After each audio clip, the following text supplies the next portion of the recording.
Welcome, traveler. The campfire is lit, the stars are scattered across the winter sky like ice chips, and the wind carries salt from distant seas. Tonight, we begin not with castles, not with battles, not with plague, but with the ocean. The cold, merciless, absolutely unforgiving North Atlantic Ocean. And the Vikings who decided to cross it in wooden boats that would make a modern kayak look seaworthy. You're about to spend weeks, sometimes months, trapped on a Viking longship with 60 unwashed men, one bucket for bathroom needs, and odds of survival that would make a casino blush. No GPS, no life jackets, no Coast Guard rescue. Just you, the ocean, and the very real possibility of dying in 7 different horrific ways before you see land again. If you're enjoying these deep dives into medieval suffering, hit that like button and subscribe. We post weekly journeys through historical horror, all researched, all accurate, all designed to make you grateful for literally everything modern. Drop a comment telling me where you're watching from and what medieval topic you want next. Peasant weddings? Medieval mining? The horrors of being a medieval baker? Let me know. Now dim the lights, get comfortable, and settle in. This is going to be a long voyage. Very long, uncomfortably long. 2+ hours of Viking maritime suffering. Let's begin. Welcome aboard. You're going to wish you'd stayed home. The year is 950 CE. You're standing on a beach in Norway. Behind you, your village, your family, everything you've ever known. In front of you, a Viking longship. 70 feet of oak planks held together with iron rivets and, frankly, optimism. This vessel, and I'm using that term generously, is about to carry you across the North Atlantic to Iceland, or Greenland, or maybe England. Depends on where your Jarl wants to raid, trade, or settle. The longship looks impressive from shore. That famous dragon head carved on the prow, the shields mounted along the gunwale, the single square sail dyed red with ochre and blood. Very intimidating. Very Viking. Very photogenic for the recruitment posters they definitely didn't have. Get closer. Inspect your new home for the next 4 to 8 weeks. Notice anything missing? Like, say, a cabin, a below-deck area, any structure whatsoever that might protect you from weather? Congratulations, you've spotted the first problem. There is no cabin. There is no shelter. The longship is completely open, completely exposed. It's basically a canoe that someone stretched to 70 feet and added a mast to. You'll be sleeping, eating, and living entirely in the open air, in the North Atlantic, in weather that actively wants you dead. The deck is just planks. Oak planks, yes, very sturdy, but also very wet, very cold, and very hard. No cushions, no padding, no Casper mattress waiting below, just wood. Wet wood that'll give you splinters in places you didn't know you could get splinters. Want a bathroom? Too bad. See that bucket? That's the bathroom. 1 bucket for 60 men. The Vikings called it the shit bucket. Not a euphemism, that's the actual term. Very descriptive, very accurate, very unfortunate for whoever's sitting near it. The bucket doesn't get emptied overboard as often as you'd hope because in rough seas, nobody wants to risk getting washed off the ship while dumping human waste. So it just sits there, accumulating, developing its own ecosystem. The smell achieves sentience around day 3. Your sleeping spot is wherever you can find space between the rowing benches, maybe 4 feet by 2 feet if you're lucky. That's your bedroom, your living room, your office, and your dining room for the next month. The Vikings called this sea room. Not much room, practically no room. The vibes are claustrophobic. Let's meet your shipmates. 60 men packed into a 70-foot boat. You're closer to these people than you've ever been to anyone in your life. You can smell what they ate 3 days ago. You know exactly which ones snore. You'll learn everyone's bathroom schedule whether you want to or not. Intimacy has been forced upon you. First, there's the captain, the steersman, who controls the steering oar. Not a wheel. A giant oar mounted on the right side of the ship. The steersman has done this voyage before. Maybe twice. Maybe once. That makes him the expert. His qualifications: he didn't die last time. That's it. That's the bar for maritime expertise. Then you've got the experienced sailors. 10, maybe 15 guys who've been to sea before. They know the routes, they know the stars. They know which clouds mean storm coming, prepare to die. These men are valuable. They'll survive longest, probably. The rest, first-timers like you, farmers recruited for a raiding expedition, younger sons with no inheritance seeking fortune, poor bastards who owed debts and got voluntold to join the crew. Nobody here chose this voyage because they love sailing. Vikings went to sea because they had to, not because they wanted to. Everyone has a specific role. You're a rower. Of course you're a rower. That's what most of the crew does. See those rowing positions? 30 on each side? You'll spend 8 to 12 hours per day pulling that oar. Not for exercise, not for fun. Because if you don't row, the ship doesn't move, and you die at sea. Very motivating. Very exhausting. Your oar is 12 feet long, heavy oak, no ergonomic grip, no fancy handle, just wood that will tear your hands into bloody strips within 3 days. The Vikings didn't have gloves. They didn't believe in protecting their hands, apparently. Calluses or death, those were your options. The ship holds supplies for the journey, food, water, weapons, trade goods, and everything 60 men need to survive at sea. Where does it all go? Great question. There's no cargo hold. Remember? No below deck. Everything gets piled in the middle of the ship, covered with tarps, and you just work around it, trip over it, sleep next to it, live with it. The food is salted fish, dried meat, hard bread, and fermented skyr yogurt that's achieved immortality through pickling. This will be your diet for weeks. Every meal, no variety. No refrigeration, no DoorDash delivering fresh options at 2 a.m. when you're sick of fish. Just fish, more fish, fish again. Fish forever. Water is stored in wooden barrels, maybe 30 gallons total. 60 men, 4 weeks. Do the math. You're getting about half a cup per day. Half a cup. The CDC would declare this a humanitarian crisis. The Vikings called it sea rations. You'll be thirsty for the entire voyage, constantly thirsty. Dreams about freshwater thirsty. The ship is loaded, the tide is right. The wind is acceptable. The steersman says Othen favors this journey. He has no meteorological training. He's reading bird patterns and guessing. This is your weather forecast. Bird behavior and divine approval. Everyone takes their positions. Oars out. Shields secured to the gunwale. They're decorative now, but also provide exactly 3 inches of protection from waves. The sail stays furled until you reach open water. For now, it's pure rowing power, 60 men pulling in rhythm. The ship slides off the beach into the surf. The North Atlantic receives you. The temperature is 45 degrees Fahrenheit. 45. You're not wearing a wetsuit. You're wearing wool. Wet wool.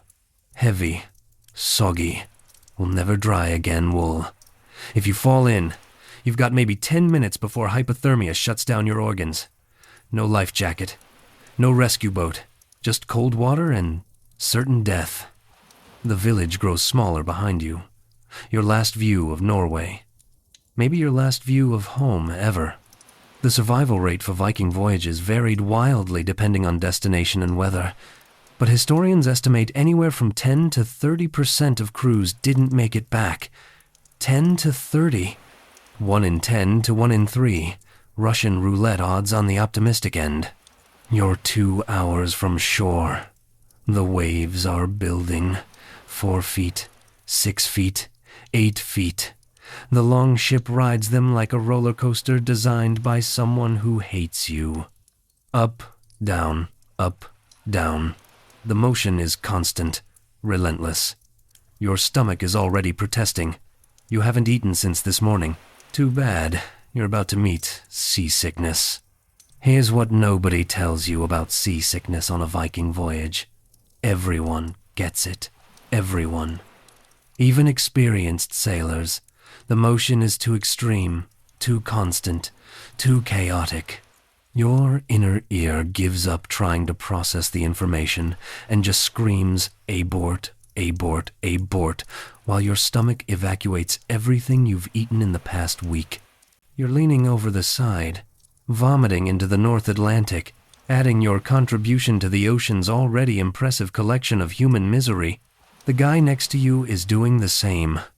So is the guy behind you. 1/3 of the crew is actively throwing up. The others will get their turn. The seasickness lasts 3 days. 3. Some people adjust faster. Some people don't adjust at all and spend the entire voyage in misery. You're somewhere in the middle. Days 1 through 3. Pure suffering. Day 4. You can stand without wanting to die. Day 5. You might survive this. Might. While you're busy being violently ill, the ship continues. The rowers keep rowing. The rhythm never stops. Pull, lean, pull, lean. 8 hours, 12 hours, however long it takes. Your hands are already blistering. The oar handle is rough wood. No sanding, no smoothing. Just oak that's grinding your palms into hamburger. By day 2, the blisters pop. By day 3, you're rowing with raw, bloody hands. By day 4, your hands have evolved past pain into numb acceptance. By week 2, you'll have calluses thick enough to stop arrows. The body adapts, painfully, reluctantly. But it adapts. The ship runs 24 hours. There's no anchor, no stopping for the night. The ocean doesn't care about your sleep schedule. When the wind is good, you sail. When the wind dies, you row. When the wind is bad, you row harder. Sleep happens in shifts. 4 hours rowing, 4 hours rest. Repeat forever. Your rest time isn't restful. You're trying to sleep on wet wooden planks while the ship pitches in 8-foot swells. The spray hits you constantly. Your clothes never dry. Your blanket, one thin wool blanket, is soaked. You're cold. Bone cold. The kind of cold that makes you forget what warmth feels like. But you sleep. Because you're exhausted. Because you've been rowing for 8 hours. Because sleep is the only escape from the misery. You wedge yourself between the rowing benches, pull your wet blanket around you, and pass out. Not comfortable sleep. Not restful sleep. Just unconsciousness that sometimes contains dreams of being warm and dry. The nights are worse. Much worse. You can't see the horizon, can't judge the waves. Every swell feels like it might capsize you. The darkness is complete. Total. No moon some nights. Just blackness and the sound of water hitting the hull and 60 men breathing in rhythm with the oars. The ship creaks. Constantly. Every wave makes the oak planks flex and groan. The sound is either reassuring, the wood is bending, not breaking, or terrifying, the wood is bending. It might break. Depends on your perspective. The Vikings believed the creaking was the ship's spirit talking. Modern engineers call it structural stress. Both are concerning. 3 days in, you're past the worst of the seasickness. Your hands are destroyed but functional. You've established a rowing rhythm. You've learned to sleep in 90-minute increments. You've figured out the bucket situation. Wait until night. Aim carefully. Pray you don't fall in. You're adapting. This is when the reality sets in. You're not 3 days into a voyage. You're 3 days into 4 weeks. Maybe 6 weeks. Possibly 8 weeks, depending on wind, weather, and Othen's mood. 3 down, 25 to 45 remaining. The ratio is terrible. The math is depressing. Look around. 60 men in various states of suffering. Nobody's clean. Nobody's comfortable. Everyone smells like the ocean decided to marinate humans in salt water and regret. The collective hygiene situation would violate every CDC guideline ever written. This is your community for the next month. But you're alive. The ship hasn't sunk. The weather has been merely bad, not catastrophic. By Viking standards, this voyage is going great. You haven't encountered a storm yet. Haven't seen icebergs yet. Haven't run into pirates yet. The yet is doing a lot of work in those sentences. The steersman says you're on course. He's been navigating by the sun during the day and the stars at night. No sextant, no compass, just celestial observation and experience. When clouds cover the sun and stars, which happens frequently in the North Atlantic, he navigates by wave patterns, bird behavior, and what the Vikings called feeling the sea. This is not reassuring. This is terrifying. But it's all you've got. You ask how much further to Iceland. The steersman shrugs. When Northern wills it. Not helpful. Very Viking. Extremely vague. You're somewhere in the North Atlantic. Distance remaining. Unknown. Arrival date? Whenever. Maybe? Welcome to Viking Maritime Navigation. Where the expertise is, we'll get there eventually, or we'll die trying. And the backup plan is pray harder. Night falls. Day 4. The sunset is spectacular reds and golds painting the sky, reflecting off the endless water. Very beautiful. Very romantic. Very cold comfort when you're wet, exhausted, and your hands are bleeding. Someone starts singing, a rowing song. The rhythm helps coordinate the oar strokes. Everyone joins in. 60 voices in the darkness, singing about Valhalla and brave deaths, and the glory of the sea. The irony is not lost on you. You're singing about glorious death while actively trying not to experience actual death. The song ends. The rowing continues. The ship pushes forward through the dark water. The stars wheel overhead. You pull your oar. One stroke. Another. Another. Another. 800 strokes per hour. 8 hours per shift. 6,400 strokes. Your shoulders scream. Your back protests. Your bleeding hands have gone numb. This is day 4. You have approximately 26 more days of this, minimum. But at least you're not the guy on bucket duty tonight. Small blessings. Very small. Microscopically small. The North Atlantic is dark. The ship is moving. You're alive. For now. Week 1 continues. You've established a rhythm. Wake up when someone kicks you. Row for 8 hours. Eat fish. Row for 8 more hours if the wind dies. Sleep on wet wood. Repeat. This is your life now. Very routine. Very monotonous. Very slowly driving you insane. The rowing is relentless. Pull the oar back, lean forward, drop the blade, pull again. 800 strokes per hour. Every hour. Your shoulders have evolved past pain into a state of constant burning that you've accepted as your new baseline. Congratulations. You've discovered muscles you didn't know existed. They're all screaming. All of them. Simultaneously. The rowing benches are just planks. No back support, no cushioning, no ergonomic design that considers the human spine. Just a flat piece of oak that you sit on for 8-hour shifts. Your tailbone will never forgive you. Your lower back has filed for divorce from your body. OSHA would shut this operation down in 30 seconds. But you row, because everyone rows. Because the ship only moves when you pull that oar. Because stopping means drifting, and drifting means dying. Very motivating. Very simple. Very exhausting. The wind helps when it's favorable. The sail goes up that big red square of wool cloth that weighs about 200 pounds wet. 8 men to raise it. The wool catches the wind and the ship surges forward. Beautiful. Efficient. Finally, a break from rowing. Wrong. The wind never blows straight from behind. It comes from angles. The sail needs constant adjustment. The rowers on one side keep rowing to help steer. The ship tilts with the wind, sometimes 30 degrees, and you're clinging to your bench while water pours over the low side. The Vikings called this using the wind. Modern sailors call it terrifying. When the wind is good, you make maybe 5 knots, 5 nautical miles per hour.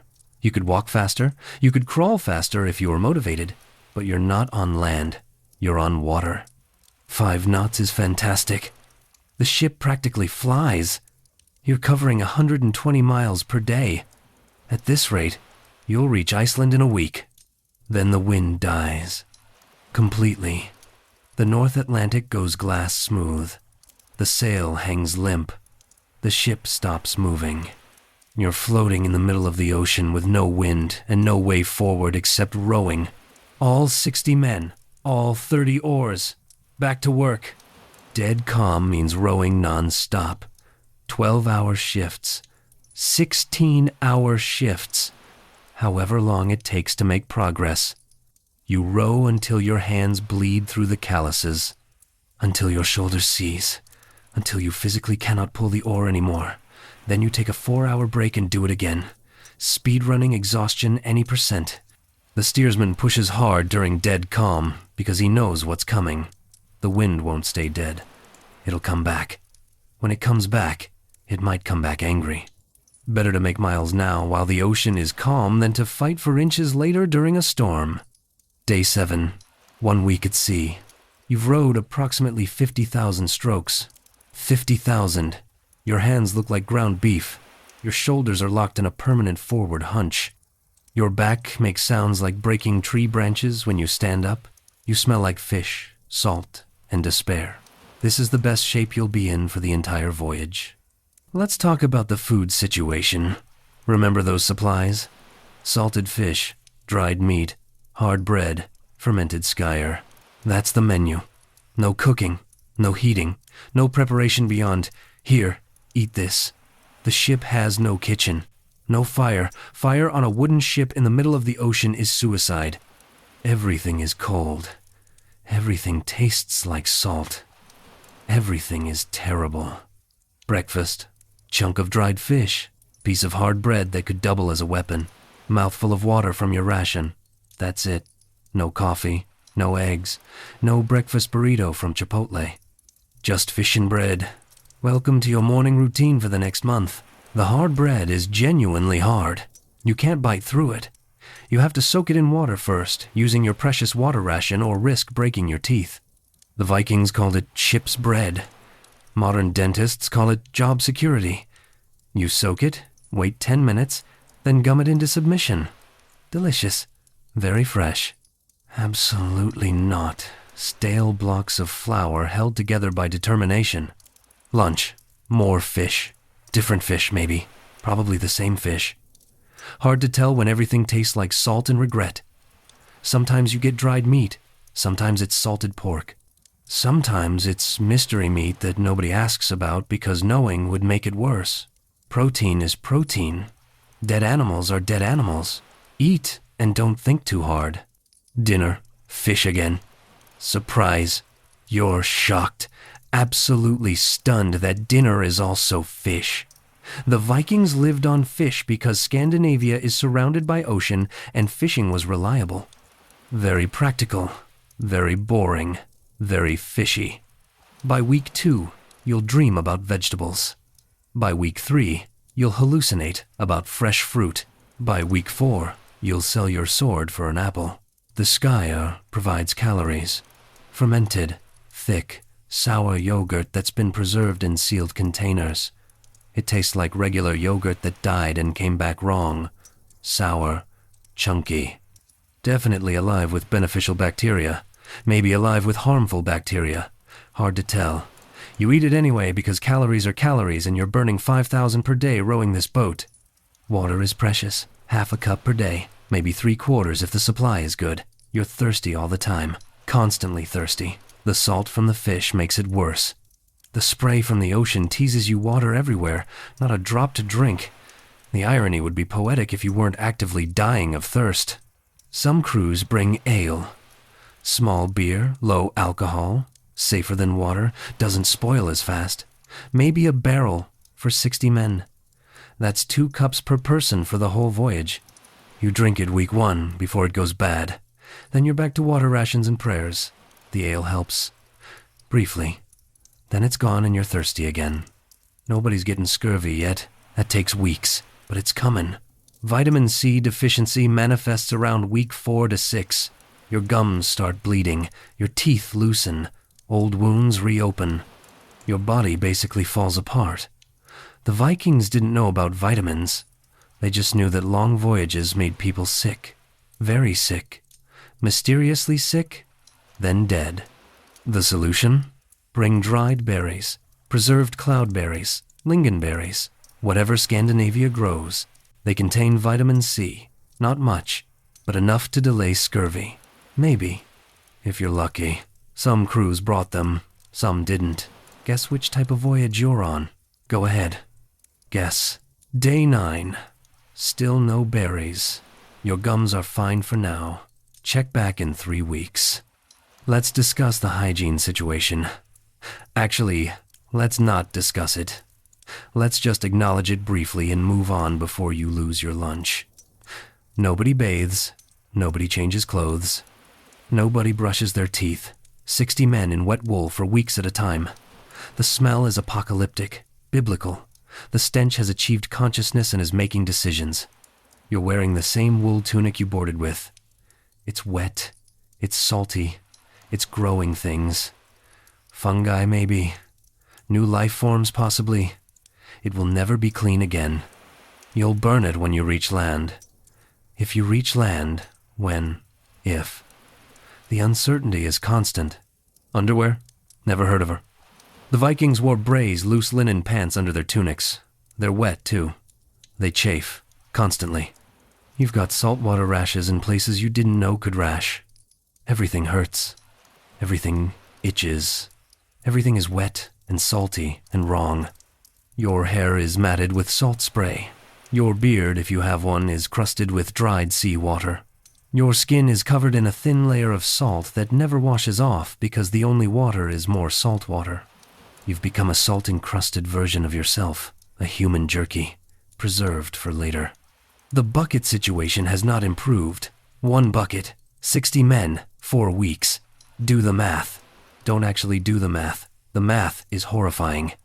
The bucket gets emptied when seas are calm, and someone is brave enough to dump it overboard. That happens maybe once per day. Maybe.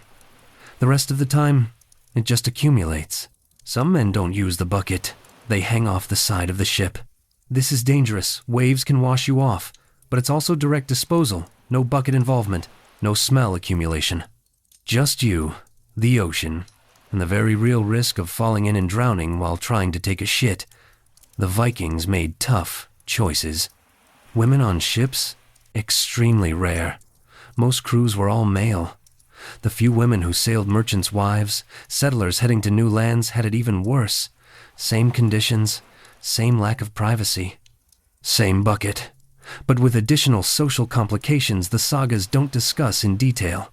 The Viking Age was not known for its progressive attitudes toward gender equality. Day 11. You haven't bathed in 11 days. Haven't changed clothes in 11 days. Haven't had privacy in 11 days. You're living in intimate proximity with 60 other humans who are equally disgusting. The camaraderie is real, very real, involuntarily real. You know everyone's bathroom schedule, sleep patterns, and personal odors. This is bonding you didn't request. The social dynamics are interesting. Hierarchies form. The experienced sailors at the top, the strong rowers next, the weak rowers at the bottom. You're somewhere in the middle, competent but not exceptional. The Vikings respected strength and skill. Prove yourself rowing and you gain status. Fail and you're the ship's weakling. Fights happen. 60 men in close quarters for weeks. Tempers flare. Someone's oar hits someone else. Someone takes too much water. Someone's snoring is too loud. Fists fly. The crew breaks it up quickly, can't risk losing rowers. The steersman might intervene. Might not. Depends on whether the fight is entertaining or disruptive. The fights are short. Nobody has energy for sustained combat. You're exhausted. You're hungry. You're thirsty. You throw 3 punches, gasp for air, and give up. Conflict resolution through mutual exhaustion. Very effective. Very Viking. Gambling happens. Dice games. Bone dice carved with runes. Men bet their share of raid spoils. Their weapons. Their clothes. Everything is potential currency. You lost your spare tunic on day 8. Now you're down to 1 set of clothes. The wet ones you're wearing. Terrible decision. Very predictable outcome. Nobody sympathizes. Stories happen. At night, between rowing shifts, men tell sagas. Tales of past raids. Stories of brave deaths. Legends of Valhalla. The entertainment is oral because books don't exist here and wouldn't survive the wet conditions anyway. Someone remembers the story of Ragnar Lothbrok. Someone else tells about the battle at Stamford Bridge. These stories are your Netflix, your Hulu, your streaming service. The stories help. They pass time. They remind you why you're here. For glory, for wealth, for for land, for a better life than farming rocks in Norway. The motivation wavers when you're cold and wet and exhausted, but the stories rebuild it. Very important, very necessary, very clearly propaganda, but it works. Singing happens, rowing songs, drinking songs, songs about women left at home, songs about battles yet to come. The singing coordinates rowing, yes, but it also maintains morale. 60 voices in the darkness, making noise against the void. The North Atlantic is vast and empty and terrifying. The singing reminds you that you're human. Day 13, almost 2 weeks at sea. You've fallen into the rhythm completely. Your body knows the rowing motion without thinking. Your hands are calused thick. Your shoulders have accepted their fate. You sleep in 4-hour blocks without difficulty. You eat fish without tasting it. You've adapted. This is when the voyage becomes tolerable. Not good, never good, but tolerable. You're not fighting the routine anymore. You're just existing in it. Wake, row, eat, row, sleep, repeat. The monotony is almost meditative. Almost. If meditation involved bleeding hands and constant dampness and the smell of 60 unwashed men, the ship is making good progress. The wind has been decent. The rowing has been constant. The steersman estimates you're halfway to Iceland. Halfway. That's great news. That means only 2 more weeks of this. Only 2 weeks. The optimism is forced but necessary. The crew's spirits are decent. Nobody's died yet. Nobody's gotten seriously sick yet. No major storms yet. The yets continue accumulating, but you're ignoring them. You're halfway through. You might actually survive this. The weather is holding. Cloudy, but not storming. Cold, but not freezing. Windy, but not gale force. This is good weather by North Atlantic standards. This is the best you can hope for. The steersman says Odin is pleased. The steersman says this a lot. It's either true or it's cope. Probably cope. Definitely cope. Night falls on day 13. The sunset is gorgeous again, purples and oranges reflecting off the swells. The temperature drops. Always drops at night. You pull your wet blanket tighter. You wedge yourself between the benches. You close your eyes. Tomorrow you'll row 8,000 more strokes. You'll eat more fish. You'll drink half a cup of water. You'll smell the bucket. You'll listen to the same stories. You'll sing the same songs. But you're halfway there. Halfway to land. Halfway to getting off this floating wooden nightmare. The ship creaks. The waves slap the hull. Someone snores. Someone else curses them quietly. The North Atlantic rolls beneath you. The stars wheel overhead. You sleep. Tomorrow the rowing continues. Always the rowing. Forever the rowing. But at least you're not dead yet. Small victories. Very small. Microscopically small. The ocean doesn't care about your victories anyway. Day 14. You wake up to wrong sounds. The ship is moving differently. The creaking is louder. The waves are hitting harder. You open your eyes to gray skies getting darker. The wind has changed. Not died. Changed. Intensified. The steersman is barking orders. Men are scrambling. The experienced sailors have that look on their faces, the "we're cooked" look. Storm's coming. The clouds are building on the horizon. Dark gray. Almost black. Moving fast. The wind is picking up from the southwest. The waves are growing. 6 feet, 8 feet, 10 feet. The swells are getting longer, deeper. The ship is starting to pitch more dramatically. Up, down, up, down. The rhythm is wrong. Too fast, too violent. The steersman orders the sail down. 8 men jump to lower it before the wind rips it apart. The wool sail is heavy and fighting them. The wind catches it and nearly pulls 2 men overboard. They're wrestling 200 pounds of wet fabric in 30-knot winds. Very fun. Very safe. Absolutely not terrifying. The sail comes down, gets bundled, gets tied to the mast. Now you're in a 70-foot wooden boat with no sail, 30 oars, and a storm bearing down on you. The plan is simple. Keep the bow pointed into the waves and don't capsize. That's it. That's the entire strategy. Point the right direction and pray. very sophisticated, very reassuring. Everyone to rowing positions. All 60 men, every oar in the water. You need steerage, need control. The waves are 12 feet now, 15 feet. The swells are enormous. The ship climbs them like a roller coaster, hangs at the top, then plunges down the other side. Your stomach goes on a journey. Your breakfast fish threatens to make a return appearance. The first big wave hits, 20 feet, a wall of water, green and white and absolutely enormous. The bow climbs it, keeps climbing. You're looking almost straight up. The ship is nearly vertical. You're clinging to your oar. The guy behind you is grabbing your shoulder. Everyone's holding on. The ship crests the wave. For 1 second, you can see the entire storm system, miles of dark water and darker clouds. The view is spectacular, terrifying, spectacularly terrifying. Then the bow tips forward, and you're plunging down a 20-foot water slide made of ocean. The ship hits the trough. Water explodes over the bow. Spray everywhere. You're soaked. Again. More soaked. Previously you were wet.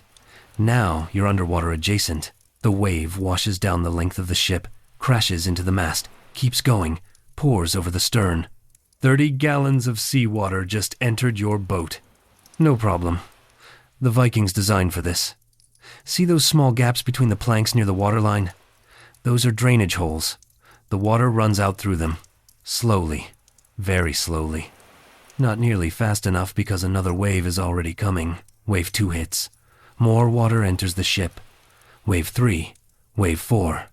The water is accumulating faster than it's draining. The ship is getting heavier. Riding lower. You're ankle deep in seawater now. Then shin deep. The supplies in the middle are getting soaked.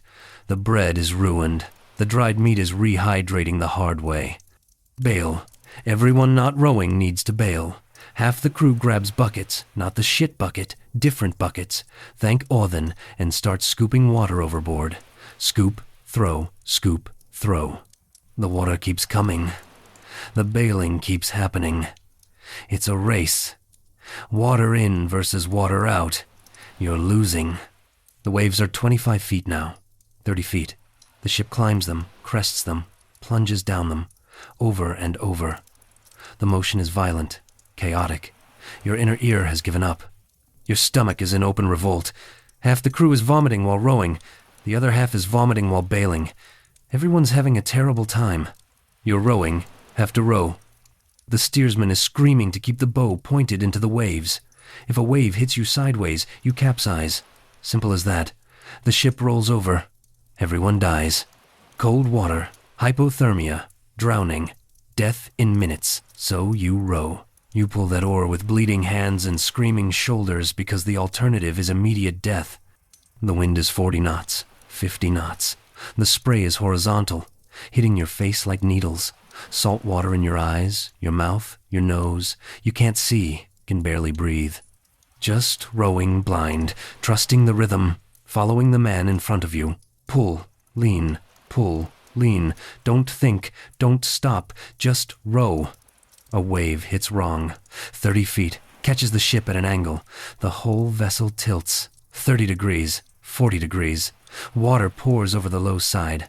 The shields mounted on the gunwale are underwater. You're holding onto your oar for dear life. The man next to you slides, starts to go over. Someone grabs him, pulls him back. The ship rolls upright. Barely. That was close. Very close. Death was 1 degree away close. The steersman is fighting the steering oar. It's a 12-foot piece of wood mounted on the side of the ship, and right now the ocean wants to rip it off. He's holding on with both hands. His muscles are shaking. If he loses the steering oar, you lose directional control. If you lose control, you die. Everything depends on him. One man, one oar. One very tenuous thread of survival. Hours pass. You don't know how many. Time stops meaning anything. There's just waves and rowing and bailing and not dying. The storm isn't getting worse, isn't getting better. Just existing. The North Atlantic throwing a tantrum. You're caught in it. No choice but to endure. Your hands are bleeding again. The callus is split. Salt water in the wounds. It burns. It stings. Too bad. Keep rowing. The pain is irrelevant. The rowing is mandatory. Pain you can live with.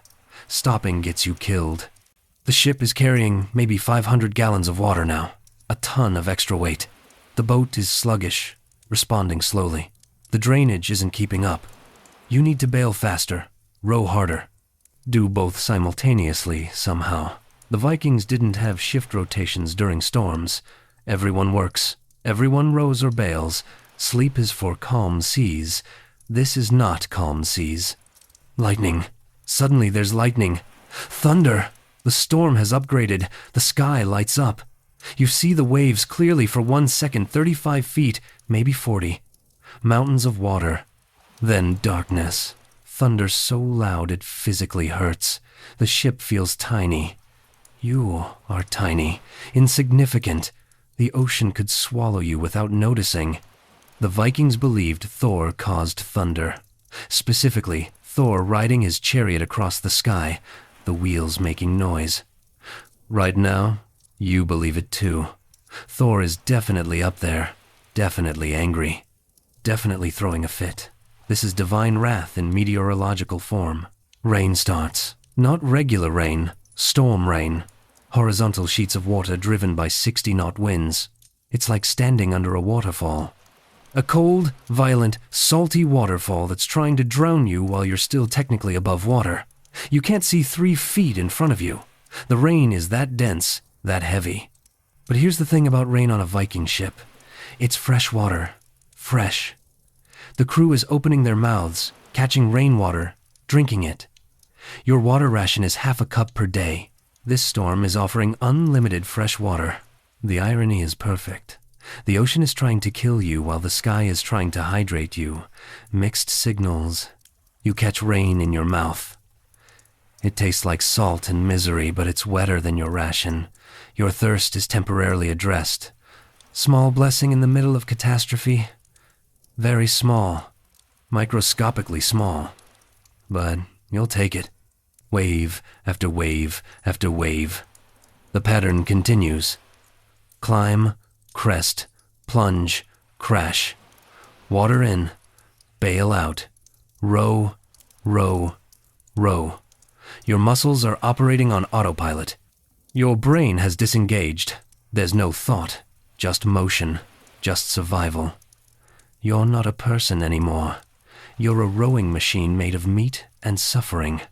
Someone loses their oar. A wave rips it from their hands. The oar is gone. Washed overboard. Unrecoverable. The ship is down 1 oar. Down 1 rower, effectively. The balance is off now. Port side has 15 oars. Starboard has 14. The ship pulls slightly to starboard. The steersman compensates. Barely. The rowing gets harder for everyone. Another wave. This one's bigger. 40 feet. Maybe 45. You watch it approach. It's a moving mountain. A wall of dark water topped with white foam. The bow starts to climb. Keeps climbing. You're at 60 degrees. 70 degrees. The ship is almost vertical. People are sliding backward, grabbing benches, grabbing each other, holding on. The ship hangs on the crest, balances. For 1 horrible second, you think it might flip backward. Pitch pull, go end over end. Then the bow tips forward. You're falling. The ship is falling down the face of a 45-foot wave at speed. The impact when you hit the trough is brutal, violent. The entire ship shudders. Wood screams. Something cracks. Maybe a plank, maybe a rib. Hopefully not structural. The water doesn't just wash over the bow. It buries the bow. The front third of the ship disappears underwater, fully submerged. You're staring at a boat that's trying to become a submarine. The bow resurfaces. Water pours off. Rivers of it. The ship is carrying 1,000 gallons now, maybe more. You're knee-deep in water. The bailing intensifies. Everyone who can bail is bailing. Buckets flying, water splashing. Desperate race against physics. The supplies are ruined. Everything not sealed is soaked. The bread is ocean-flavored mush. The dried meat is rehydrated mystery protein. Some of the water barrels cracked. Fresh water mixing with salt water. Your drinking supply just got contaminated. You're going to be thirsty again. Very thirsty. Desperately thirsty. But you're alive. The ship is still floating. Still intact. The crack you heard wasn't structural. Just something breaking. Not important, apparently. The Vikings built these ships to flex. To bend. To survive this exact situation. The engineering is sound. The execution is terrifying, but it works. Hour 6. Maybe hour 7. The storm is starting to break. The waves are still enormous, but the frequency is decreasing. The wind is still fierce, but dropping from 60 knots to 50, to 40. The rain is easing. You can see more than 3 feet now, maybe 10 feet. Almost visibility. The crew is destroyed. Exhausted.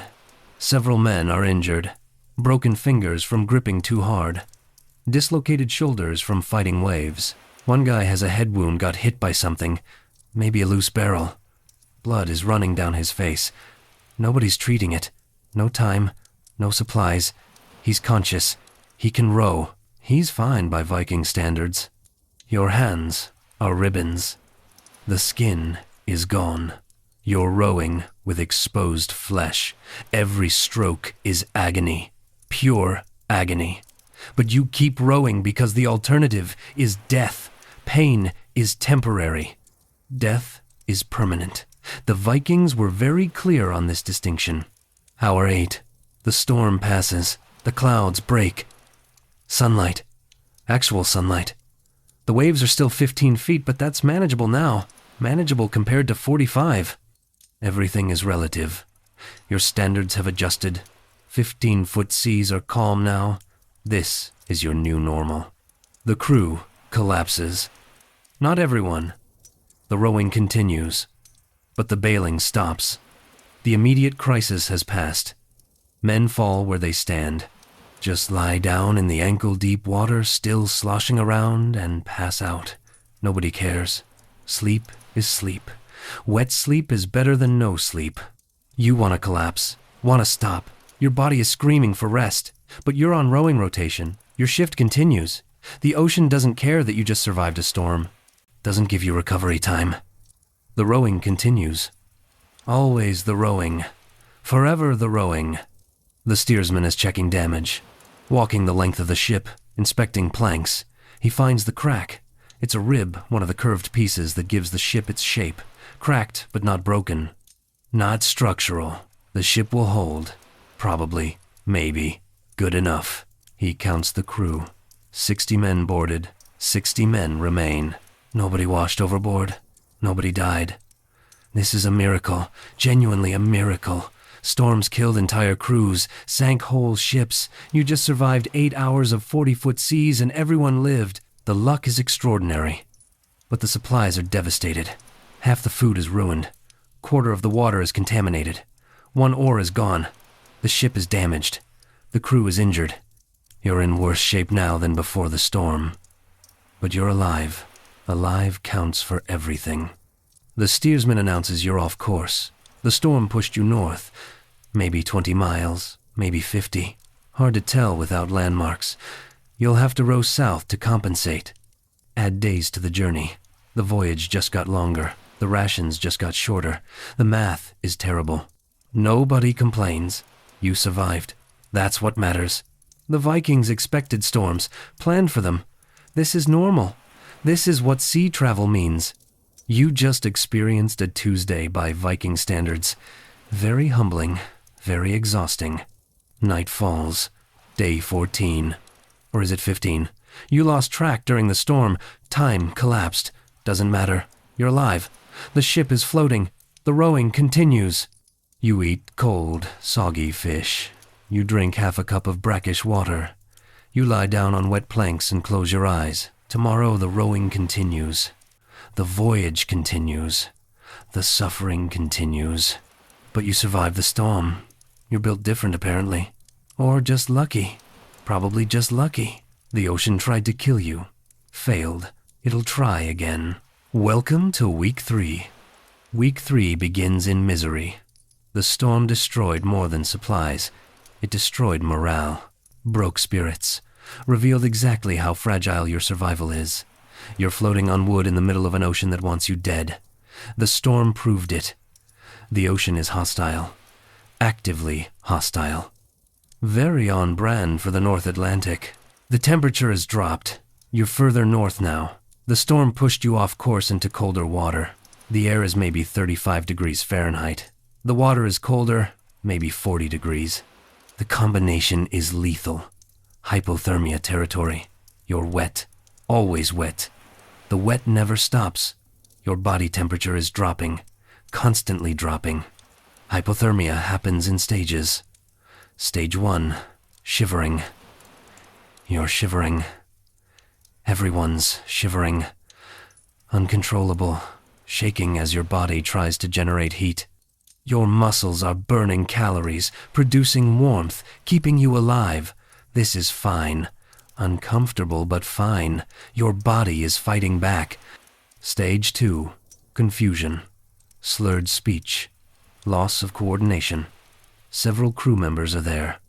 They're stumbling, dropping their oars, mumbling incoherently. The Vikings called it cold madness. Modern medicine calls it moderate hypothermia. Both mean you're in trouble. Serious trouble. Stage 3. You stop shivering. Your body gives up, shuts down non-essential functions, prepares to die. 2 men are there. Not shivering despite being soaked in 35-degree weather. Just sitting, staring, silent. They're going to die if they don't get warm. But there's no way to get warm. No fire, no dry clothes, no below-deck heated cabin, just wet wood and cold air. The crew strips the 2 men, takes their wet clothes off, wraps them in everyone else's blankets, also wet, but multiple layers trap heat better, puts them in the middle of the ship surrounded by other bodies. Human heat. It's all you have. The other men press close, share body warmth. It's intimate. It's necessary. It might work. 1 man recovers. Starts shivering again after an hour. Good sign. Shivering means his body is fighting. He'll survive. Probably. Maybe. The other man doesn't recover. Stops breathing around hour 3. Just stops. His heart gives out. Hypothermia wins. First death of the voyage. Day 16. 3 weeks in. Everyone knew it was coming. 60 men on a month-long voyage across the North Atlantic. Someone was going to die. The statistics demanded it. But knowing it's coming doesn't make it easier. The body gets a Viking funeral. Right there. Right then. Can't keep a corpse on the ship. It'll rot, spread disease, take up space you don't have. The steersman says words in Old Norse. Something about Valhalla. About brave deaths. About the sea taking its due. Very poetic. Very cold comfort. They weigh the body down with rocks, ballast stones from the bottom of the ship. Wrap him in what's left of his cloak. 3 men lift him. 1, 2, 3. Over the side. Splash. Gone. The ocean takes him. The North Atlantic claims another Viking. Won't be the last. The crew is quiet. Everyone knew him. Shared a ship with him for 3 weeks. Rode next to him. Ate with him. Now he's gone. Just gone. The ocean is brutal. Efficient. Final. No body to bring home. No grave for his family to visit. Just water and depth and darkness. You keep rowing. What else can you do? Stop and mourn. The ocean doesn't allow mourning time. You're still 3 weeks from land. Still need to make miles. Still need to survive. The rowing continues. Always the rowing. The cold is relentless. Your fingers are numb. Have been numb for days. You can't feel the oar handle anymore. Just pull and hope you're gripping correctly. Your toes are numb too. Can't feel your feet. That's bad. That's frostbite territory. But you can't do anything about it. Can't warm up. Can't dry off. Just endure and hope your toes survive. Frostbite works like this. Your extremities freeze. Ice crystals form in your cells. The cells die, the tissue dies, turns black, eventually falls off. Fingers, toes, ears, nose, anything exposed is vulnerable. The Vikings lost a lot of fingers and toes to frostbite. Occupational hazard, very unfortunate. Absolutely preventable with modern gear you don't have. Check your fingers. They're white, pale, bad circulation. Not black yet, not dead yet. You flex them. Painful. Good. Pain means they're still alive. Nerve endings still functioning. You'll keep your fingers today. Check again tomorrow. Your feet are worse. Can't see them. Can't take your boots off to check because getting them back on while wet is impossible. Just hope. Hope they're okay. Hope the numbness is temporary. Hope you're not losing toes to frostbite. The hope is probably misplaced. Trench foot is also a concern. Your feet have been wet for 3 weeks. Constantly wet. Never dry. The skin breaks down, becomes macerated, white and pruny and damaged. Infections set in. The tissue rots. Eventually, you lose the foot. World War I soldiers died from trench foot in the muddy trenches. You're getting it on a Viking ship. Same condition, same cause, same outcome. You won't know how bad the trench foot is until you reach land and take your boots off. Could be fine, could be catastrophic. Schrödinger's feet, they're simultaneously healthy and rotting until you observe them. The suspense is terrible. The injuries from the storm are getting worse. The guy with the head wound? It's infected. Obviously infected. There's pus, swelling, red streaks radiating from the wound. That's blood poisoning, sepsis. His body is fighting an infection and losing. No antibiotics, no antiseptic, no medical care beyond wash it with seawater and pray. Seawater as medical treatment. Let's discuss that. The Vikings used seawater for everything. Washing wounds, cleaning injuries, general hygiene purposes. They thought salt water prevented infection. They were wrong. Catastrophically wrong. Seawater contains bacteria. Lots of bacteria. Marine bacteria that love open wounds. Using seawater on injuries basically guarantees infection. But what else do you use? Fresh water is for drinking. Can't waste it on wounds. So you use seawater. You know it's probably making things worse. You do it anyway. No alternative exists. The options are seawater treatment or no treatment. You pick seawater. At least you tried. The infected head wound guy is declining. Day 18. The infection is winning. He's feverish, delirious, talking to people who aren't there, seeing things. The fever is cooking his brain. He can't row anymore. Can't help. Just lies there, taking up space, dying slowly. The crew can't do anything. Can't help. Can't treat the infection. Just watch. Wait. Hope he recovers or dies quickly. Dying slowly is hard on everyone. The morale impact is significant. One man's suffering reminds everyone that they could be next.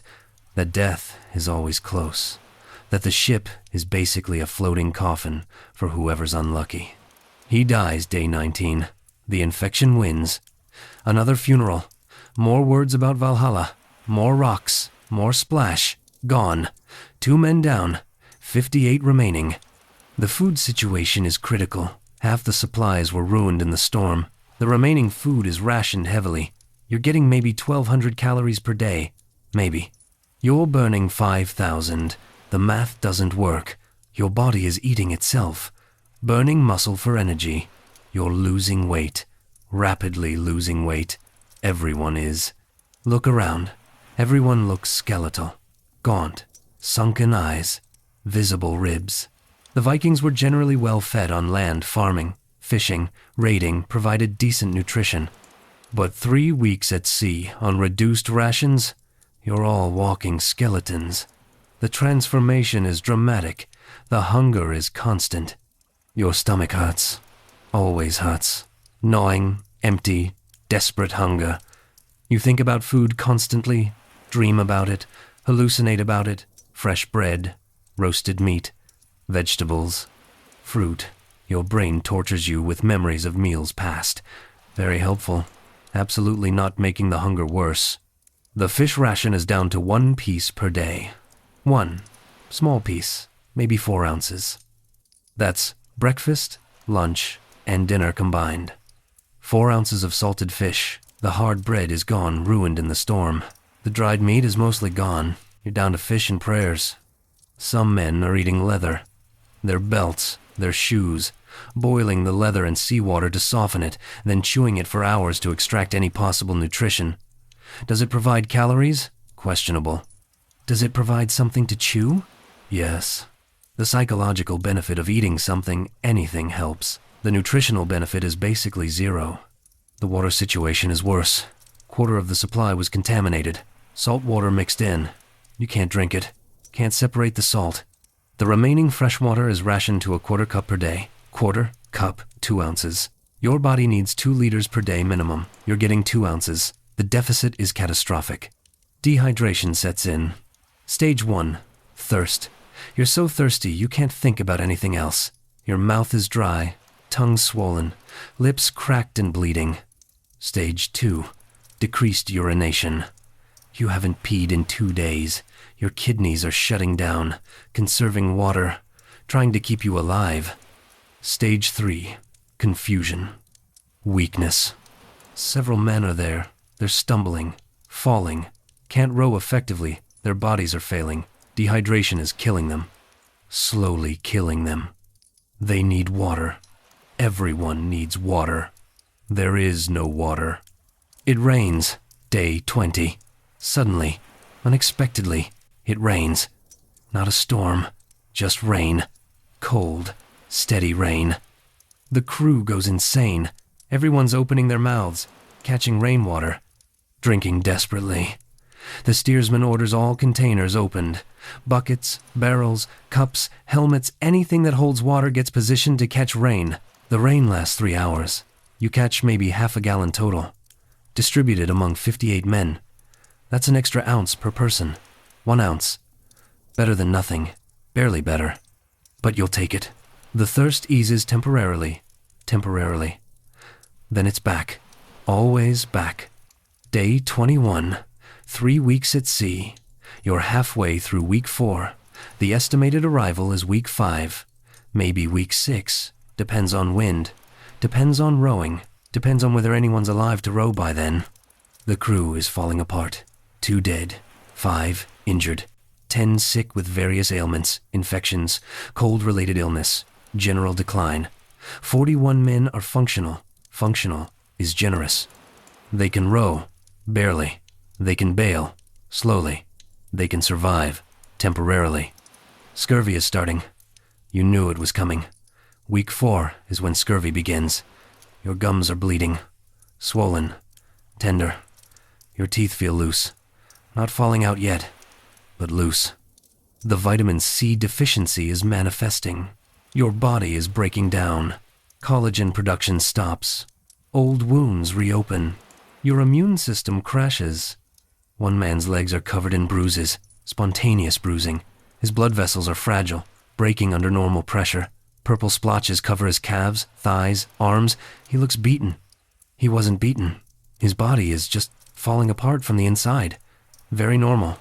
Very expected. Very horrifying. Another man's old scar reopened.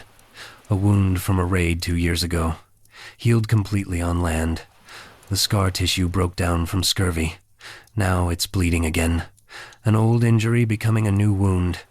The Vikings called this the sea sickness. Modern medicine calls it scurvy. Both mean you're dying from not eating fruit. The mental state is declining. Week 4 of extreme hardship.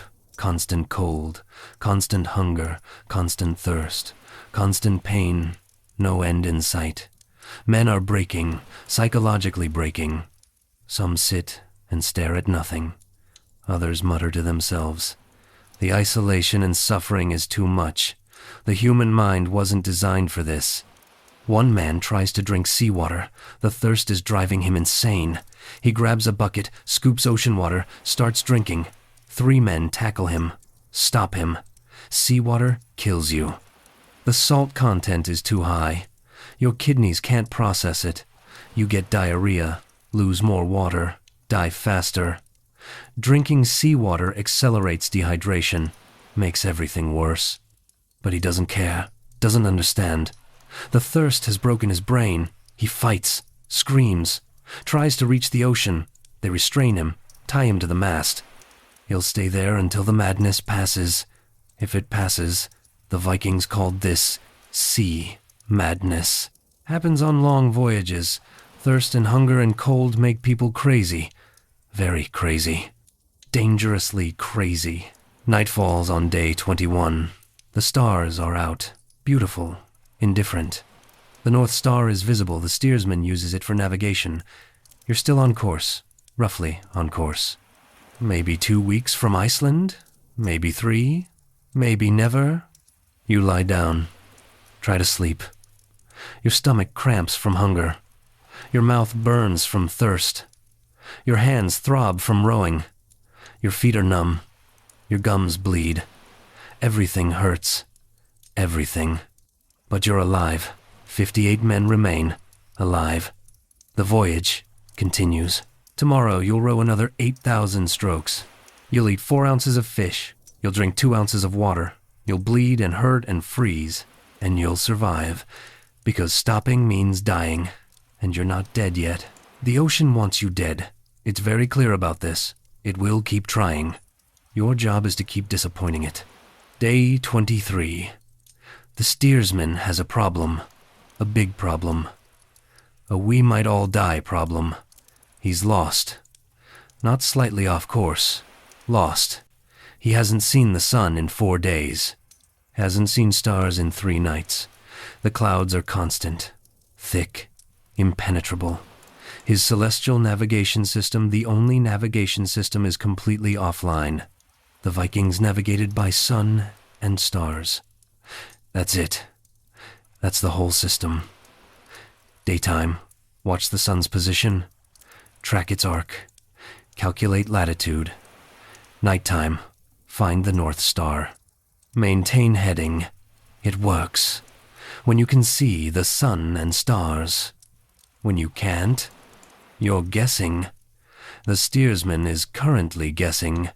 He has backup methods, sort of. The Vikings used something called a sunstone, possibly calcite crystal that could detect polarized light and show the sun's position through clouds. Emphasis on possibly. Historians debate whether this actually worked or was medieval wishful thinking. Either way, your steersman doesn't have one, so that's not helpful. He's navigating by wave patterns. The North Atlantic has consistent swell directions. The waves usually come from the west and southwest. Usually, you can use wave direction to maintain bearing. If you're experienced, if you're skilled, if you're lucky. The steersman is experienced. The waves are cooperating. Mostly. The luck is questionable. He's also using birds. Seabirds fly toward land during evening. Follow the birds. Find the coast. Brilliant! Simple! Except you haven't seen birds in 2 days. No birds means you're far from land. Very far. Further than you should be. The steersman is concerned. Concerned is putting it mildly. Day 25. Still no sun. Still no stars. Still no birds. The clouds are thick and gray and permanent. You've been rowing based on wave direction for a week. The waves might have shifted. The wind might have changed the swells. You might be heading in completely the wrong direction. Nobody knows. Everyone's worried. The crew is asking questions. When do we reach land? How much further? Are we close? The steersman gives vague answers. Soon.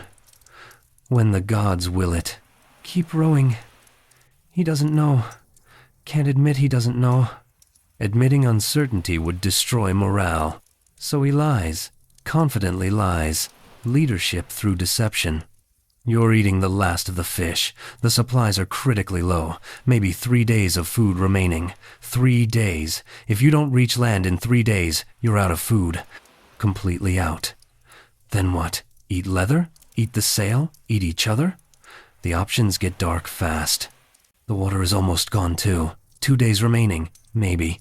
The rations are down to 2 ounces per person per day. Your kidneys are barely functioning. Your urine, when you can produce urine, is dark brown. Almost black. That's severe dehydration. Hospital-level dehydration. Your body is shutting down. Kidneys first, then liver, then heart. The sequence is predictable, but you can't do anything about it. Can't create water. Can't find land without navigation. Just keep rowing. Keep hoping. Keep surviving one more day. That's the plan. Day-by-day survival. Very sustainable. Absolutely not a death spiral. Day 26. A bird. Someone spots a bird. Gull, flying southeast. The crew erupts, cheering, yelling. A bird means land. Land means food, water, survival. The steersman adjusts course, follows the bird's direction. The rowing intensifies. Everyone pulls harder. The hope is back. Maybe you'll live. Maybe. Hours pass. No land. The bird was either wrong, or you lost it, or it was headed somewhere else. The hope deflates. Back to rowing. Back to uncertainty. The false hope hurts worse than no hope. Getting your expectations up and then crushed is psychologically devastating. Several men are crying, just sitting at their oars, tears running down their salt-encrusted faces, crying. Nobody comments. Everyone understands. The steersman keeps the southeast heading. It's as good as any direction. Southeast should hit Iceland, eventually. Possibly. If you're anywhere near where you think you are. If the weeks of wave navigation were accurate. If you didn't get pushed too far north or south during the storm. If... Day 27. The fog rolls in. Thick, dense, impenetrable fog. You can't see the bow of the ship from the stern. Can't see the man rowing in front of you. Just gray. Everywhere gray. The visibility is maybe 10 feet, maybe. This is dangerous. Extremely dangerous. Icebergs exist in these waters. You could hit one at speed, never see it coming. The ship would shatter. Everyone would die. Death in minutes. The steersman orders reduced rowing, slower pace, less speed, gives you more reaction time if something appears in the fog. Maybe, hopefully. The crew rows carefully, quietly. Everyone's listening, straining to hear the sound of ice or waves hitting obstacles or anything that indicates danger ahead. You hear water, lots of water. Water hitting something solid. Is that waves on shore? Is that an iceberg? Is that rocks? The sound is ahead. Somewhere ahead in the fog. Getting louder. The steersman steers away from it. Hard turn. The ship groans. The oars on one side back row while the other side pulls forward. The ship turns. The sound fades. You passed something. Don't know what. Glad you missed it. The fog lasts all day. All night. Into day 28. You're rowing blind. Navigating by sound and prayer. The steersman is just guessing now. Not even pretending otherwise. He's picked a direction and committed. It's either right or wrong. You'll find out when you hit land or run out of supplies. Schrodinger's navigation. You're simultaneously on course and hopelessly lost until you observe land. Day 28. 4 weeks at sea. Exactly 4 weeks. You left with supplies for 4 weeks. You're out of food. Completely out. The last fish was eaten yesterday. The last breadcrumbs were scraped from containers this morning. There is no more food. None. Zero. You're starving now. Actually, starving. Not hungry. Starving. The human body can survive 3 weeks without food. Maybe 4 if you're healthy. You're not healthy. You're already malnourished, dehydrated, cold, and exhausted. Your body has been eating itself for 2 weeks. You don't have 4 weeks of starvation left. You have maybe 1 week. Maybe. The water is gone too. Last rations distributed this morning. 2 ounces per person. That was it. The barrels are empty. You're completely out of fresh water. Thirst will kill you faster than hunger. 3 days without water. That's the limit.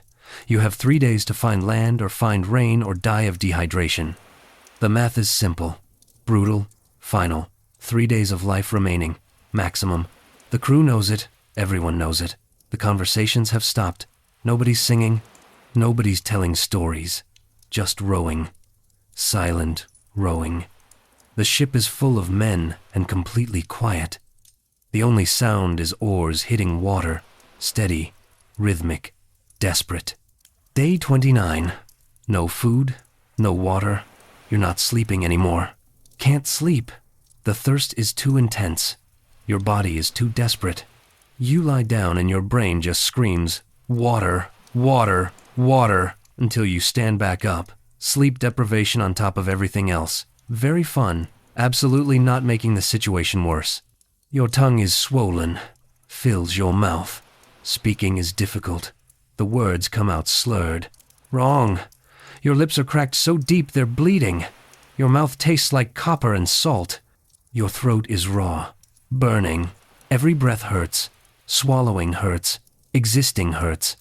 You're hallucinating, seeing things, water mirages. You see lakes on the horizon, rivers, waterfalls. None of it is real. Your brain is malfunctioning. Dying brains hallucinate. This is a dying brain. You know it's not real. Doesn't stop the hallucinations. Doesn't stop you from looking. Other men are hallucinating too. One guy sees his village, his family. He's talking to people who aren't there, having full conversations with the empty air. Another guy sees Valhalla, the Great Hall. Describes it in detail. The golden roof, the warrior feast, the Valkyries. He's convinced he's already dead. Maybe he is. The line between living and dead is getting blurry. The rowing continues. Why? What's the point? You're going to die anyway. Food's gone, water's gone. The motivation to keep rowing is purely mechanical. The routine is so ingrained you do it automatically. Pull, lean, pull, lean. Your body rows while your mind drifts, separates, stops caring. Day 30. You're dying. Definitely dying. Your heart is irregular, skipping beats. Your vision is narrowing. Tunnel vision. Your hearing is muffled. Everything seems distant. Unreal. Your body is shutting down. Systematic shutdown. The organs are prioritizing. Brain first. Keep the brain alive as long as possible. Everything else is negotiable. Some men have stopped rowing. Just sitting there, staring, gone. Not dead yet, but gone. The light has left their eyes. They're breathing, hearts beating, but nobody's home. The spirit left before the body. The Vikings called this sea death, when your spirit dies before your body. When you give up, when you just stop. The steersman is still steering, still navigating, still trying. His determination is extraordinary, genuinely extraordinary. He's as starved and dehydrated as everyone else, but he's still working, still fighting, still refusing to quit. Respect, genuine respect. He's keeping you alive through pure willpower. His willpower since yours is gone. Then someone yells, "Land!" You don't believe it. Another hallucination. More dying brain nonsense. Your brain playing tricks. Very cruel tricks. You ignore it. Land. Land. Multiple people are yelling. You look up. Focus. Force your eyes to work. There. On the horizon. A dark line. Darker than the water. Solid. Permanent. Land? It's land. Actual land. Iceland. Has to be Iceland. Or Greenland. Or somewhere. Doesn't matter where. It's land. Solid ground. Fresh water. Food. Survival. The crew erupts. Those who can still move are scrambling, yelling, crying, laughing. The energy is manic, desperate. 58 men who thought they were dead suddenly have hope. Sudden hope after prolonged despair is psychologically overwhelming. Men are sobbing, hugging each other. The emotion is raw, real. The rowing intensifies. Everyone who can row is rowing, full power. The ship surges forward. The land is maybe 5 miles away, maybe 10. Hard to judge distance when you're dying. But it's there. Definitely there. Getting closer. The coast becomes visible. Rocky. Cliffs. Not ideal landing spots. The steersman is looking for a beach, a fjord. Anywhere to bring the ship ashore safely. There, a break in the cliffs. Opening, maybe a bay. He steers toward it. 2 hours later, 2 hours of the hardest rowing you've ever done, the ship enters the bay. Protected water. Calmer. The beach is ahead. Rocky beach. Black sand. Volcanic rock. Doesn't matter. It's land. The ship runs aground. The bow hits sand. Stops. Suddenly stops. You're thrown forward. Everyone's thrown forward. The ship is grounded. Stuck. Beached. You're here. You made it. Men are jumping overboard. Splashing through shallow water. Crawling onto the beach. Kissing the ground. Literally kissing rocks and sand. You join them. Jump over the side. The cold water hits you. Doesn't matter. You wade through it. Reach the beach. Collapse on the sand. Solid ground. The ground doesn't move. Doesn't pitch. Doesn't roll. Just stays still. The stability is disorienting. Overwhelming. You've been moving constantly for 30 days. The stillness is alien. Strange. Wrong. But wonderful. So wonderful. You lie there, face in the sand, breathing. Just breathing. You made it. 4 weeks across the North Atlantic, through storms, through cold, through starvation and dehydration and death. You made it. 58 men boarded the ship in Norway. 56 crawled onto this beach. 2 died at sea, lost to cold and infection. But 56 survived. 56 made it.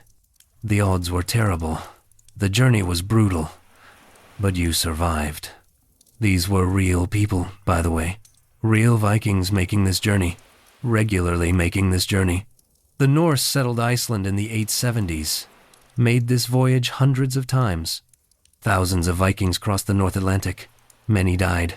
Many made it.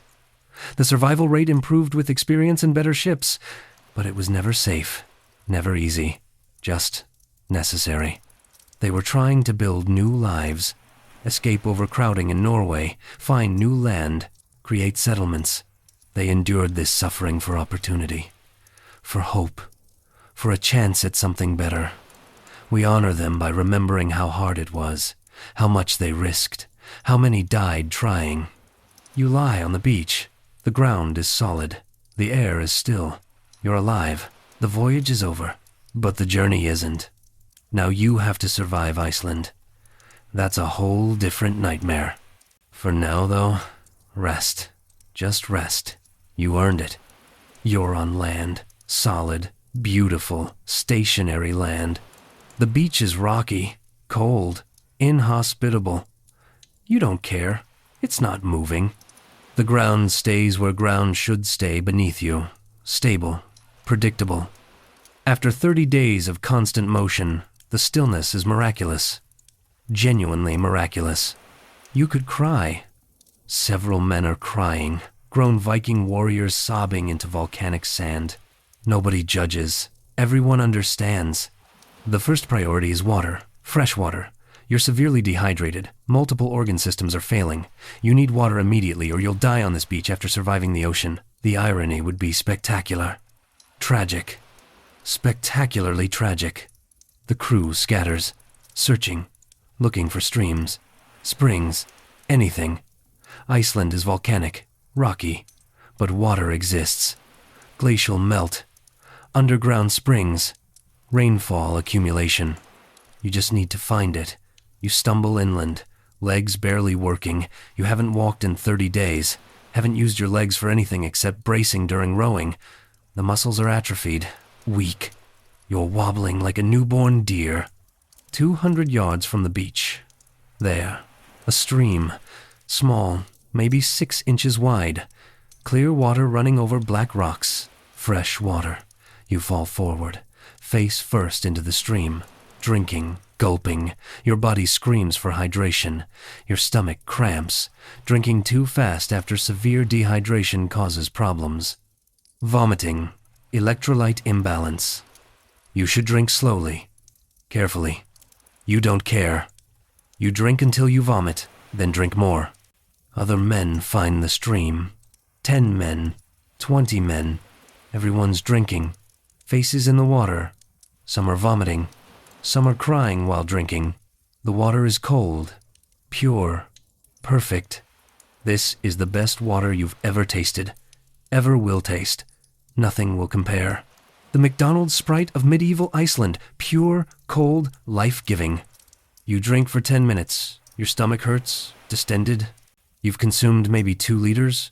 Your body is desperately trying to rehydrate, trying to save your kidneys, your liver, your brain. The organs are rebooting, slowly rebooting. You might survive this. Next priority, food. You haven't eaten in 3 days. Your body is cannibalizing itself, burning muscle, shutting down functions. You need calories, protein, anything. The landscape offers limited options. It's Iceland, late medieval Iceland, rocky, volcanic. Not much grows here, not much lives here.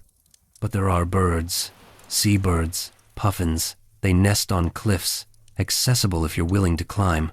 Several men are already climbing, desperate, fearless. They're starving. Fear of falling is negotiable when you're dying of hunger. They reach nests, grab eggs. Some grab birds.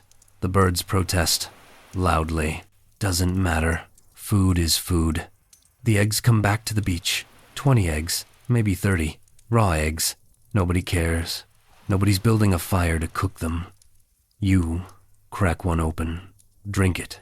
The yolk slides down your throat. Rich, fatty, protein. Your stomach accepts it, demands more. You eat 3 more eggs. Your stomach cramps.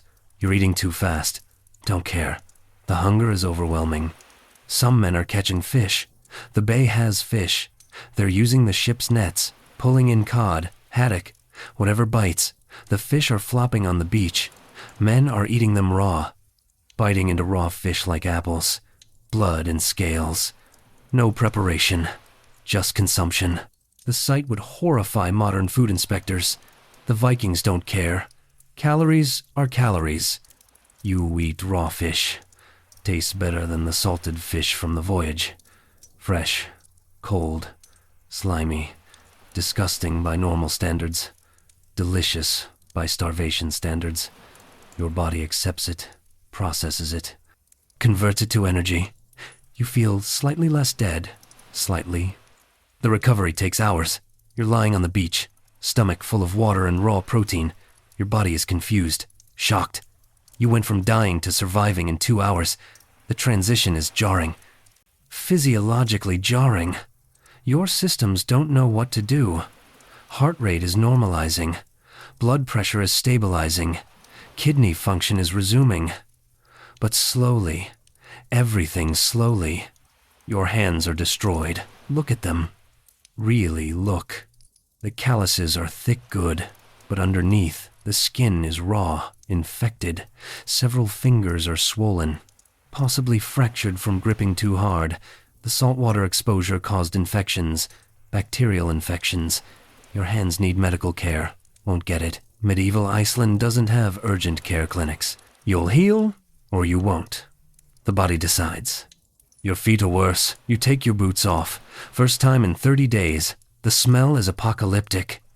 Biological warfare level. The boots are wet. Have been wet the entire voyage.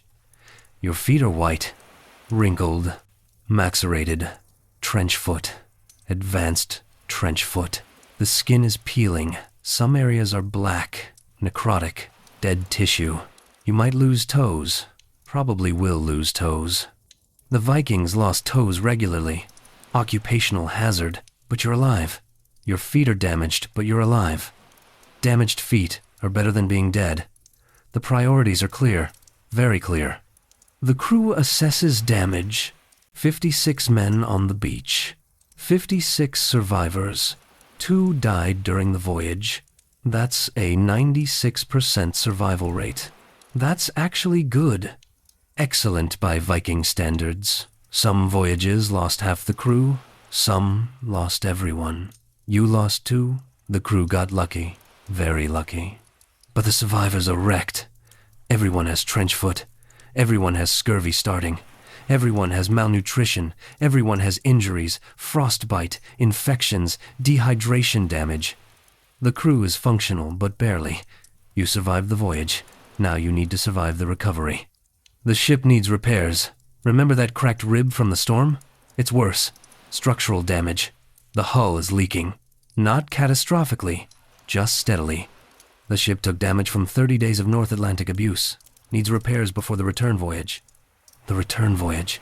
You have to do this again. The thought is crushing, absolutely crushing. But not now. Not today. Today you rest. Tomorrow you rest. Maybe next week you think about repairs. For now, food, water, sleep on ground that doesn't move. The basics. Day 1 on land. You're sleeping on the beach. Under the overturned ship. The Vikings flip longships and use them as temporary shelters. Instant roof. Protection from wind. Not warm. Not comfortable. But dry. Mostly dry.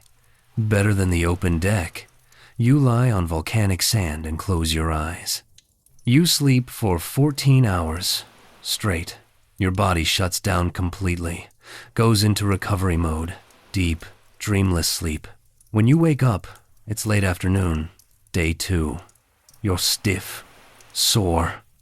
Everything hurts. But you're rested. Actually rested. The sleep was real sleep. Restorative sleep. Not the 4-hour wet plank nightmares from the voyage. The crew is recovering. Slowly recovering. Men are moving around, gathering more food, drinking more water. The energy is returning. Not full energy. You're still malnourished. Still damaged. But improving. The human body is resilient. Surprisingly resilient. Give it water, food, and rest, and it bounces back. Slowly. Painfully. But it bounces back. Day 3. You can walk without falling. Progress. Your legs remember how to work. The muscle memory returns. You're exploring the area. This is Iceland. Specifically, this is a small bay on the southwestern coast, probably near where Reykjavik will eventually be founded. Right now, nothing. No settlement, no structures. Just rocks and water and birds. Very isolated, very empty. The landscape is alien, volcanic, black rock everywhere, gray mountains in the distance, no trees. Iceland has almost no trees. The Vikings will import them later. For now, treeless volcanic wasteland. Beautiful in a harsh way, terrifying in a practical way. You can't build with what doesn't exist. But there's food, fish in the water, birds on the cliffs, seals on the rocks, edible plants if you know what to look for. Angelica grows here. Seaweed is edible. The land provides. Barely provides. Minimally provides. But provides. The crew is hunting seals, clubbing them, butchering them on the beach. Seal meat is fatty, rich, full of calories. The blubber provides fat essential for surviving cold climates. You eat seal meat. Cooked this time. The crew built a fire. Driftwood and seal blubber fuel it. The smell is terrible. Burning seal blubber smells like burning hair mixed with fish, but the fire provides warmth, heat. For the first time in 30 days, you're warm. Actually warm. The feeling is overwhelming. You sit by the fire, warm, fed, hydrated, alive. The contrast with 3 days ago is stark. 3 days ago you were dying on a ship, delirious, hallucinating, convinced you'd never see land. Now you're sitting by a fire on solid ground, eating cooked seal meat. The turnaround is dramatic. The relief is profound. But 2 men didn't make it. 2 men died at sea. Their bodies are in the North Atlantic. Their families will never see them again, never get closure, never get bodies to bury. The Vikings accepted this, expected this. Sea voyages meant some people wouldn't come home. The families knew. When you left for a voyage, you said real goodbyes. Permanent goodbyes, just in case. The survivors toast them, pass around a horn of seal blood mixed with water, closest thing to a drink you have. Everyone drinks, honors the fallen, tells stories about them. The man who died from hypothermia, strong rower, good fighter, Survived 3 previous raids. Gone. The man who died from infection young, first voyage, son of a farmer, also gone. They deserved better. They tried. They died anyway. The ocean doesn't care about deserving. We stand on their suffering. These men, these real Vikings who made these real voyages, they opened the North Atlantic. They discovered Iceland, settled Greenland, reached North America 500 years before Columbus. They did it in open boats, no GPS, no weather forecasts, no rescue services, just wood and wool and determination. The bravery is staggering. The losses were catastrophic, but they kept going, kept sailing, kept exploring. They died for it. Hundreds died. Thousands died. Drowned. Froze. Starved. Lost at sea. But others made it. Established settlements. Created new societies. Changed history. We remember the successes. We should also remember the failures.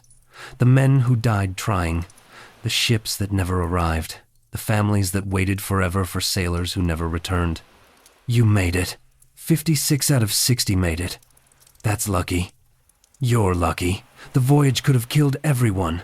Storms, icebergs, starvation, dehydration, navigation errors, pirates, whales, a dozen ways to die. You avoided them all. Barely. By the smallest margins, but you avoided them. Day 5. Your body is healing. The trench foot is improving. Toes are still black, but the swelling is down. Might keep them, might not. Time will tell. Your hands are less infected.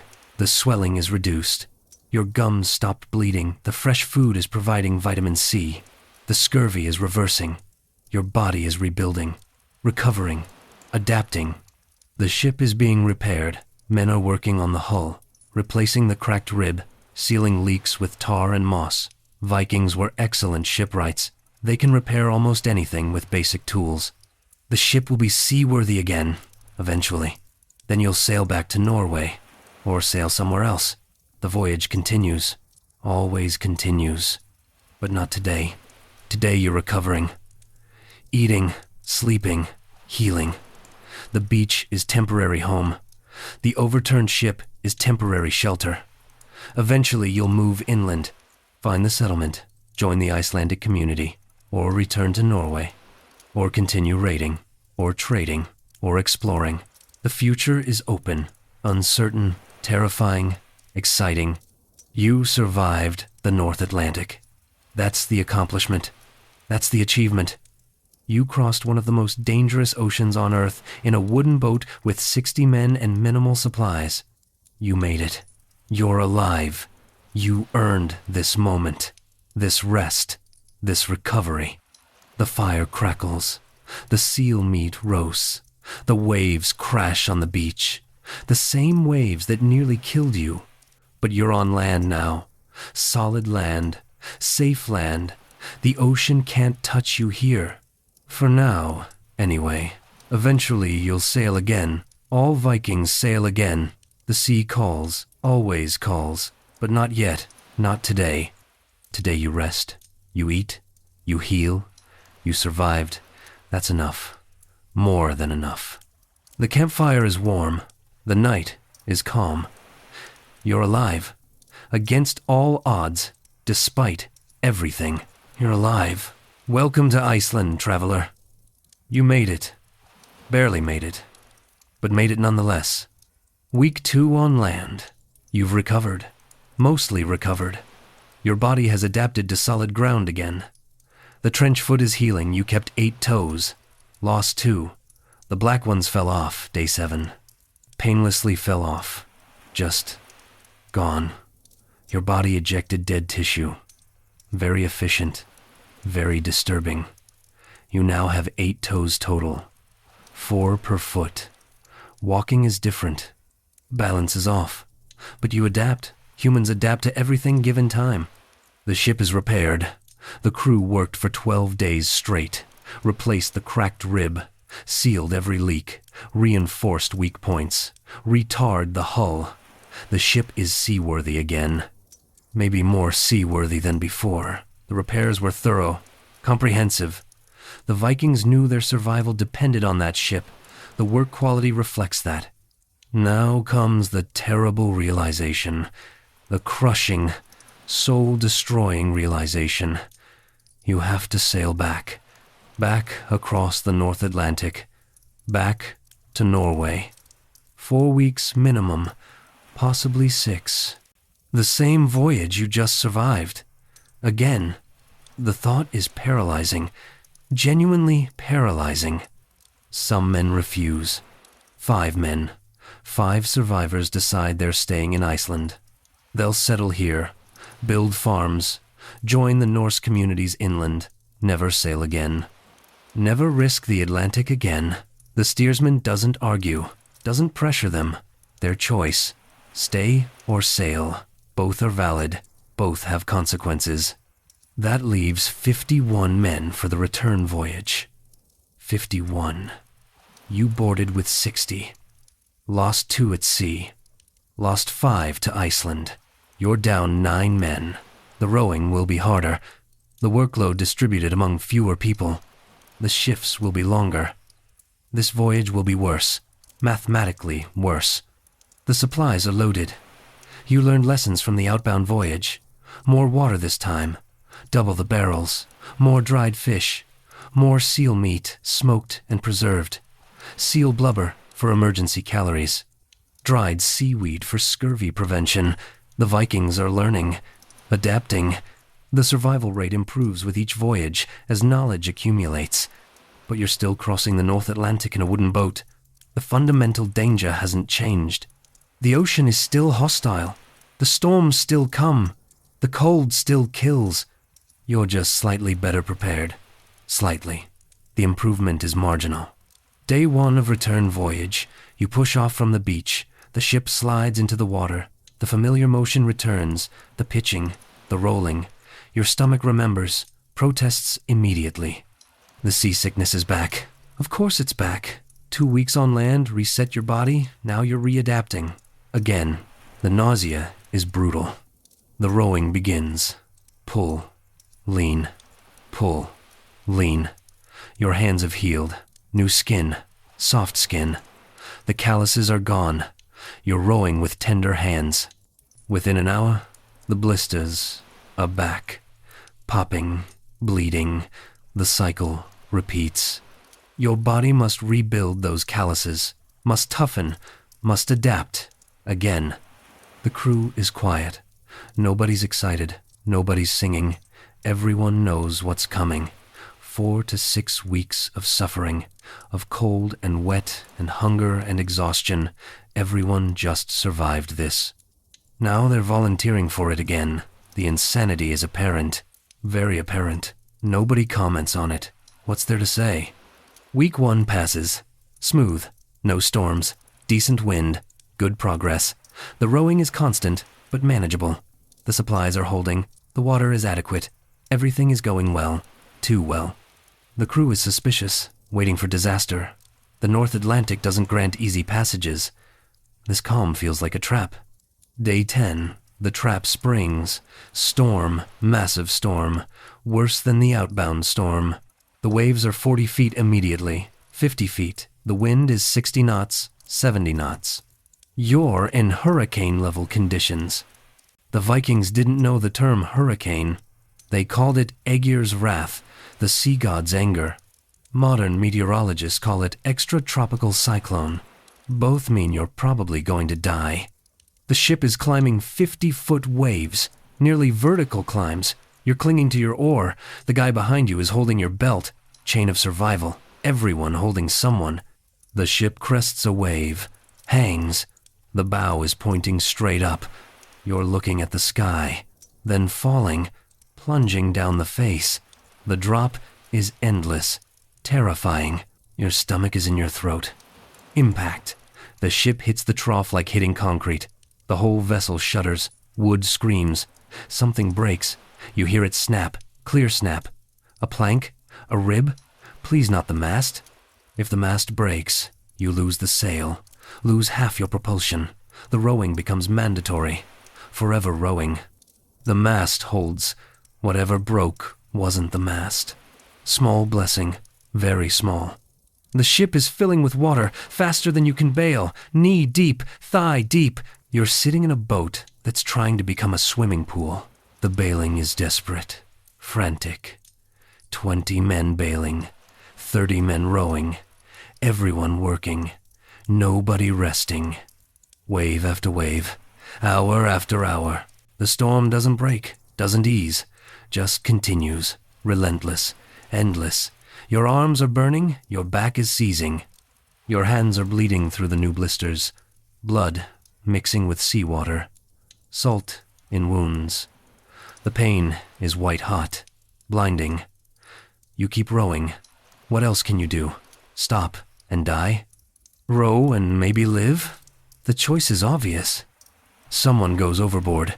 The ship tilts on a wave, rolls 45 degrees. A man loses his grip, slides, goes over the side, splash, gone. Someone yells, points. You can't see him. Wave's too big, visibility too low. The steersman makes a decision. Doesn't turn back. Can't turn back. In storm conditions, turning means capsizing. Everyone dies. He sacrifices one to save 50. The math is brutal, necessary, horrifying. The man is gone, drowned. The crew keeps rowing. Have to keep rowing. Morning happens later. Survival happens now. The priority is clear, very clear, absolutely clear. One death is terrible. 51 deaths is catastrophe. You row. Hour 6. The storm intensifies. Didn't think it could get worse. Wrong. So wrong. The waves are 60 feet, maybe 70. Mountains of water. The ship is a toy. A wooden toy thrown around by forces beyond comprehension. You're not controlling the ship. You're just trying not to die. The steering is minimal. The rowing is desperate. The bailing is continuous. Everything is emergency mode. Lightning strikes. Not near you. Hits you. Hits the mast. Direct hit. The mast explodes. Splinters fly everywhere. The top 15 feet of mast is just gone. Vaporized. The sail is ruined, shredded, burned, smoking. The smell is sharp. Ozone and burning wood. The ship just lost primary propulsion. Congratulations, you're now dependent entirely on rowing. No sail, no backup, just oars. 30 oars, 51 men. You're rowing across the North Atlantic with no sail. The voyage just got exponentially harder. The timeline just expanded. 6 weeks becomes 8 weeks, maybe 10, maybe forever. But you're alive. The lightning didn't kill anyone, didn't ignite the ship, didn't sink you. The ship is floating, damaged, severely damaged, but floating. You'll take it. Floating beats drowning. The bar is very low, microscopically low. Hour 12. The storm breaks. Finally breaks. The waves decrease to 30 feet, 20 feet. Manageable waves. The wind drops to 40 knots, 30 knots. The rain eases. You can see more than 10 feet. The visibility returns. The storm is past. You survived. Again. Barely, but survived. The damage assessment is catastrophic. The mast is destroyed. The sail is ruined. 3 oars are broken. The supplies are soaked. Again. Half the water barrels cracked. Fresh water is contaminated. Again. 1 man is dead. Washed. Overboard. Gone forever. 50 men remain. 50 survivors. 27 oars, functional. The math is terrible. You need to row non-stop. Shifts mean nothing now. Everyone rows. All the time. Sleep happens while drifting. 4 hours of drift. Then back to rowing. The routine is punishing, unsustainable, but necessary. Week 3. You're rowing 16 hours per day. Every day. Your hands are destroyed, beyond destroyed. The blisters are infected, pus and blood. The oar handle sticks to your palms. Literally sticks. You have to peel it off after shifts. The skin comes with it. You row anyway. What choice exists? Stop rowing? Drift forever? Die at sea? Row or die? The options haven't improved. The food is critically low. The storm ruined supplies. Again. You're on quarter rations, maybe 800 calories per day. You're burning 4,000. The deficit is catastrophic. Your body is eating itself. Rapidly eating itself. You're losing weight, muscle mass, strength. The rowing gets harder as you get weaker. The cycle is vicious, self-reinforcing, deadly. Week 4. Men are collapsing. Just collapsing mid-row. Falling over. Unconscious. Exhaustion. Malnutrition. Dehydration. The body has limits. You've exceeded them. You're operating on willpower alone. Willpower and fear. Fear of dying at sea. Fear of becoming fish food. Fear drives you, keeps you moving, keeps you rowing. The hallucinations are back. Worse than before. You're seeing land that isn't there. Ships that don't exist. People in the water. Your brain is malfunctioning. Dying. The crew is hallucinating collectively. Multiple men seeing the same false landmarks. Shared hallucinations.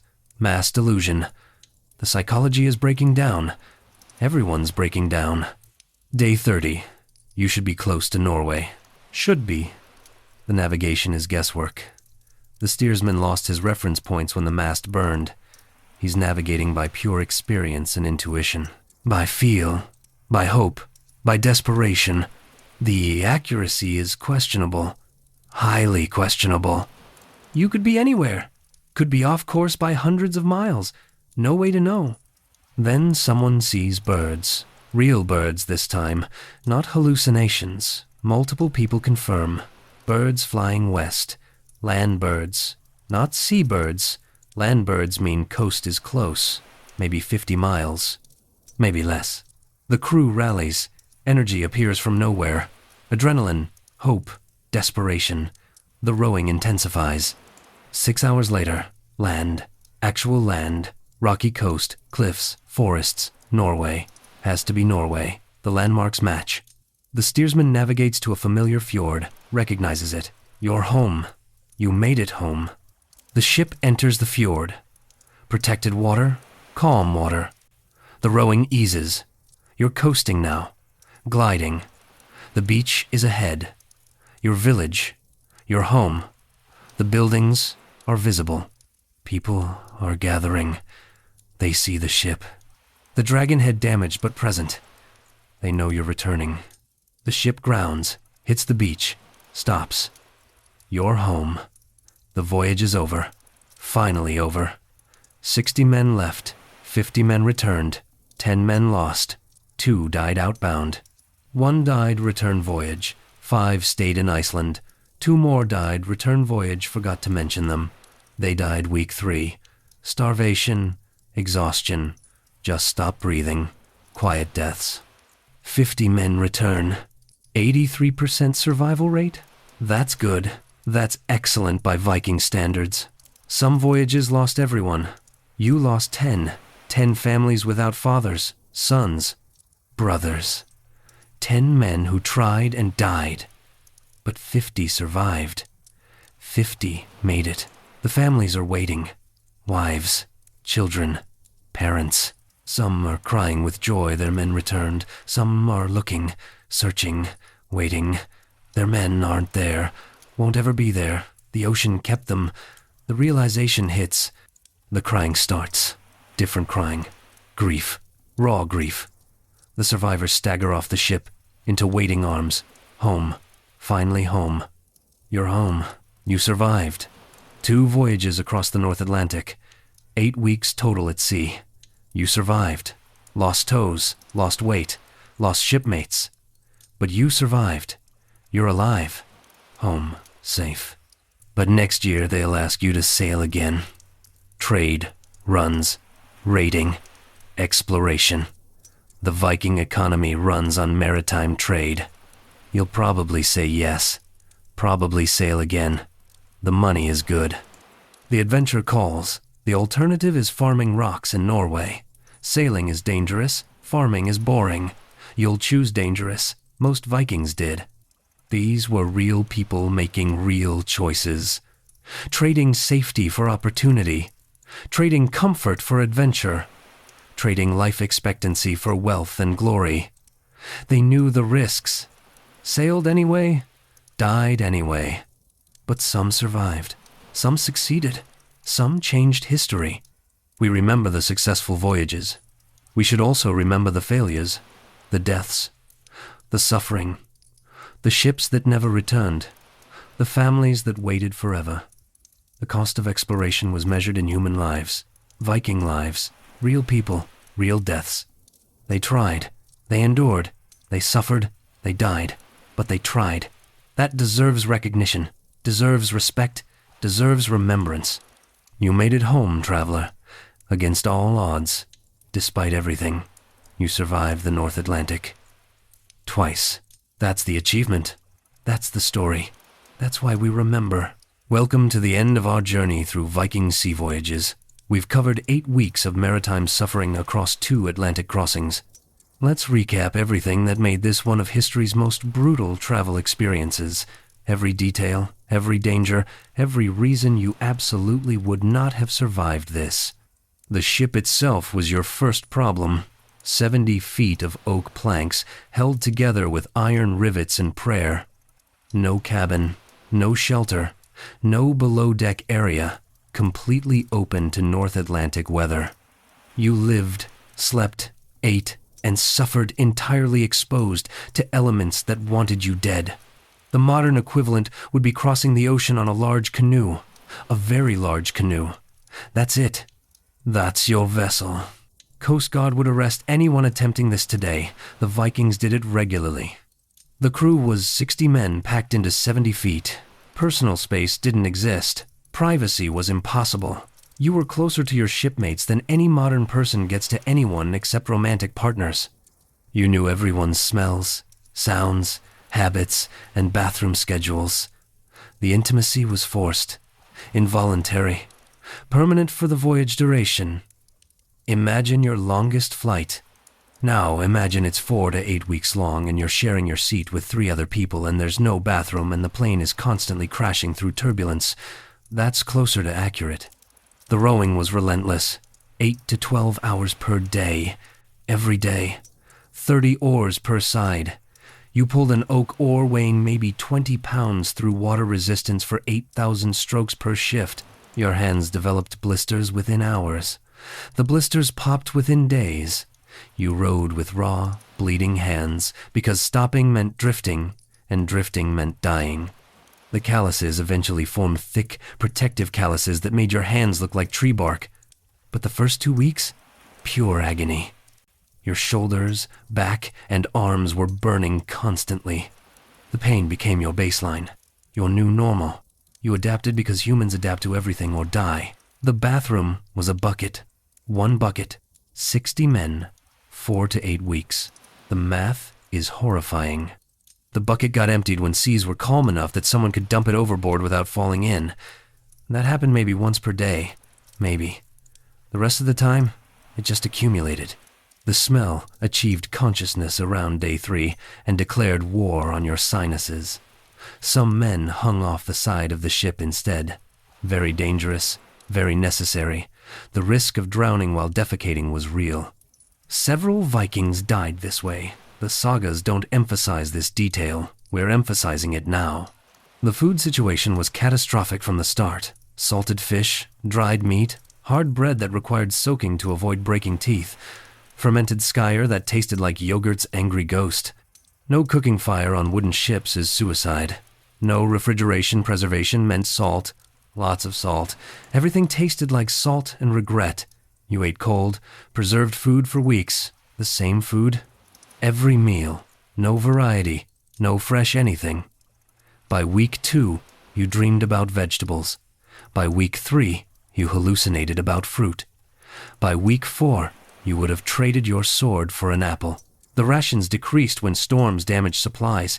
You went from 1,200 calories per day to 800 to 400. Your body cannibalized itself, burned muscle for energy.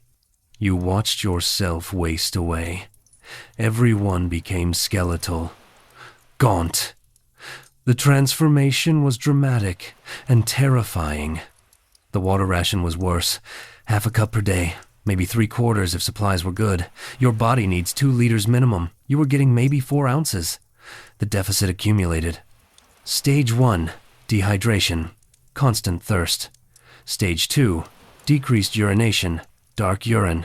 Stage 3, confusion, weakness, organ failure. You lived in stage 2 for weeks. Constantly thirsty, desperately thirsty, dreams about fresh water thirsty.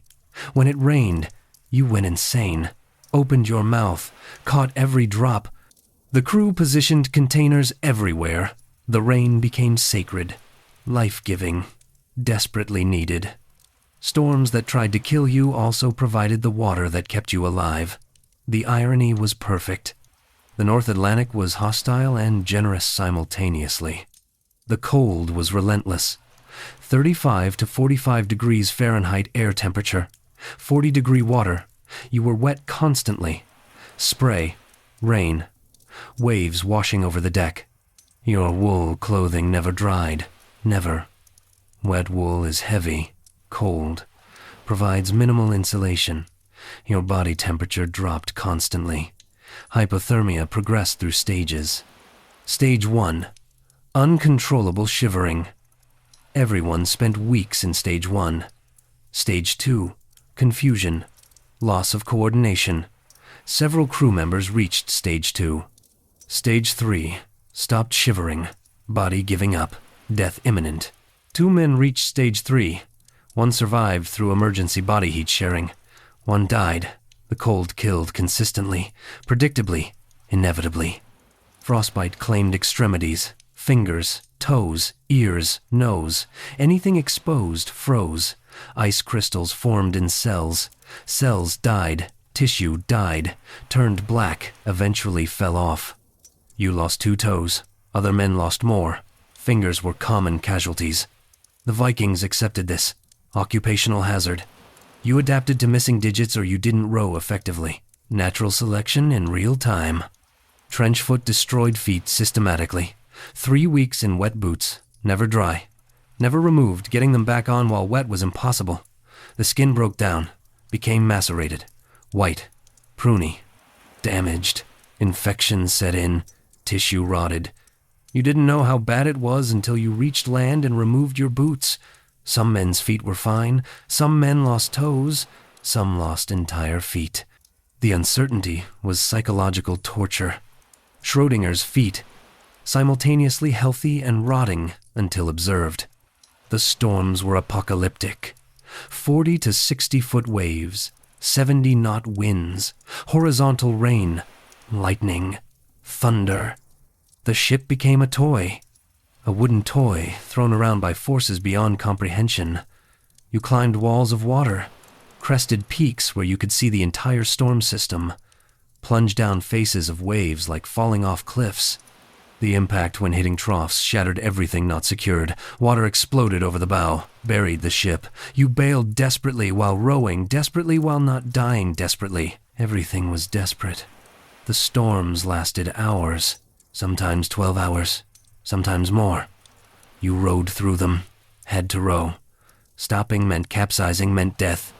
Your muscles operated beyond failure, beyond pain, beyond physical possibility.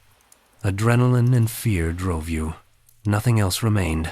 The injuries accumulated. Broken fingers from gripping too hard, dislocated shoulders from fighting waves, head wounds from loose cargo, infected cuts from saltwater exposure. The infection rate was 100%. Everything got infected. No antibiotics, no antiseptic. No medical care beyond wash it with seawater and pray. Seawater made infections worse. Marine bacteria loved open wounds. But fresh water was for drinking. So you used seawater. Knew it was wrong. Did it anyway. No alternative existed. Men died from infections. Slow, feverish deaths. Blood poisoning, sepsis. Bodies fighting and losing. You watched them decline, watched them die. Could do nothing. Medical knowledge was non-existent. The Vikings thought infections were divine punishment or bad humors. They were catastrophically wrong. But wrong beliefs don't change outcomes. The infected died regardless. Scurvy started week 4. Vitamin C deficiency. Your gums bled, swelled, your teeth loosened. Old wounds reopened, healed, scars broke down. Spontaneous bruising covered your body. Blood vessels became fragile, broke under normal pressure. Your immune system crashed. The Vikings didn't know about vitamins, just knew long voyages made people mysteriously sick. The solution was bringing preserved berries. Some crews did, some didn't. You can guess which type of voyage you were on. The scurvy progressed, worsened, would have killed you eventually. But you reached land first, barely. The deaths were inevitable. 60 men boarded, 50 returned. 10 died, 2 from hypothermia, 1 from infection. 1 washed overboard during storm, 2 from starvation and exhaustion. 1 from lightning strike we didn't mention earlier. He was helping with the mast when it got hit. 3 more from various combinations of cold, hunger, and general body failure. The causes blended together. When you're cold and starving and dehydrated and exhausted, what kills you? All of it. Everything. The body just stops, gives up, shuts down. The 10 men who died were real people with families and lives and futures. They boarded hoping for profit or adventure or new land. They got death instead. The ocean didn't discriminate. Didn't care about hopes or dreams or families waiting. Just killed efficiently and moved on. The navigation was terrifying. Celestial navigation only. Sun during day. Stars at night.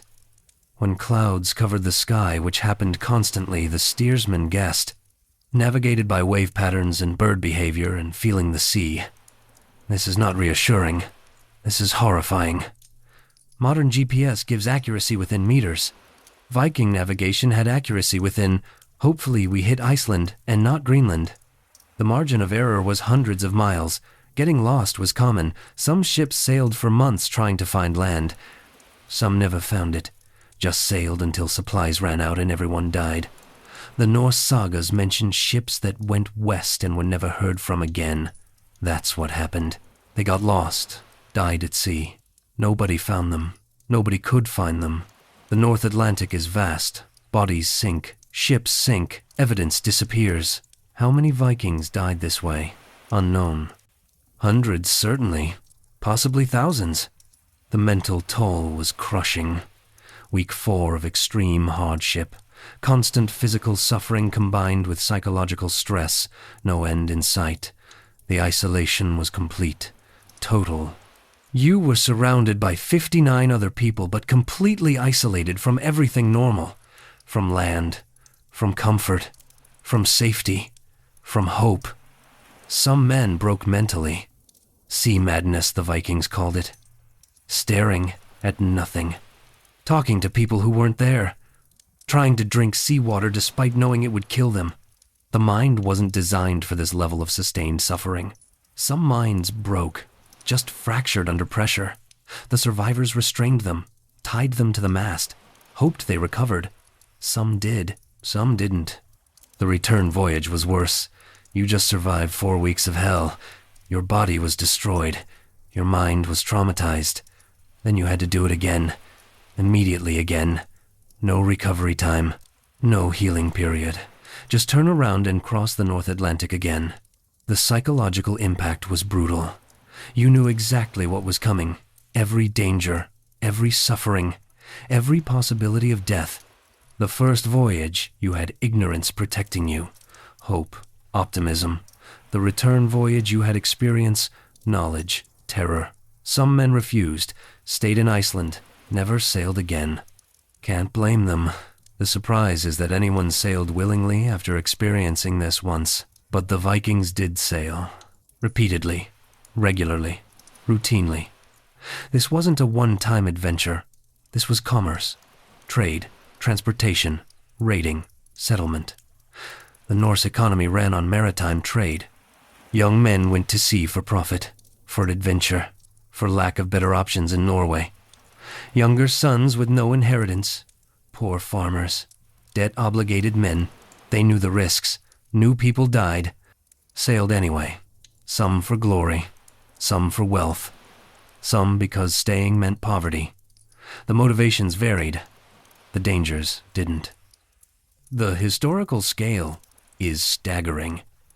The Norse settled Iceland starting in the 870s, settled Greenland around 985, reached North America around 1000.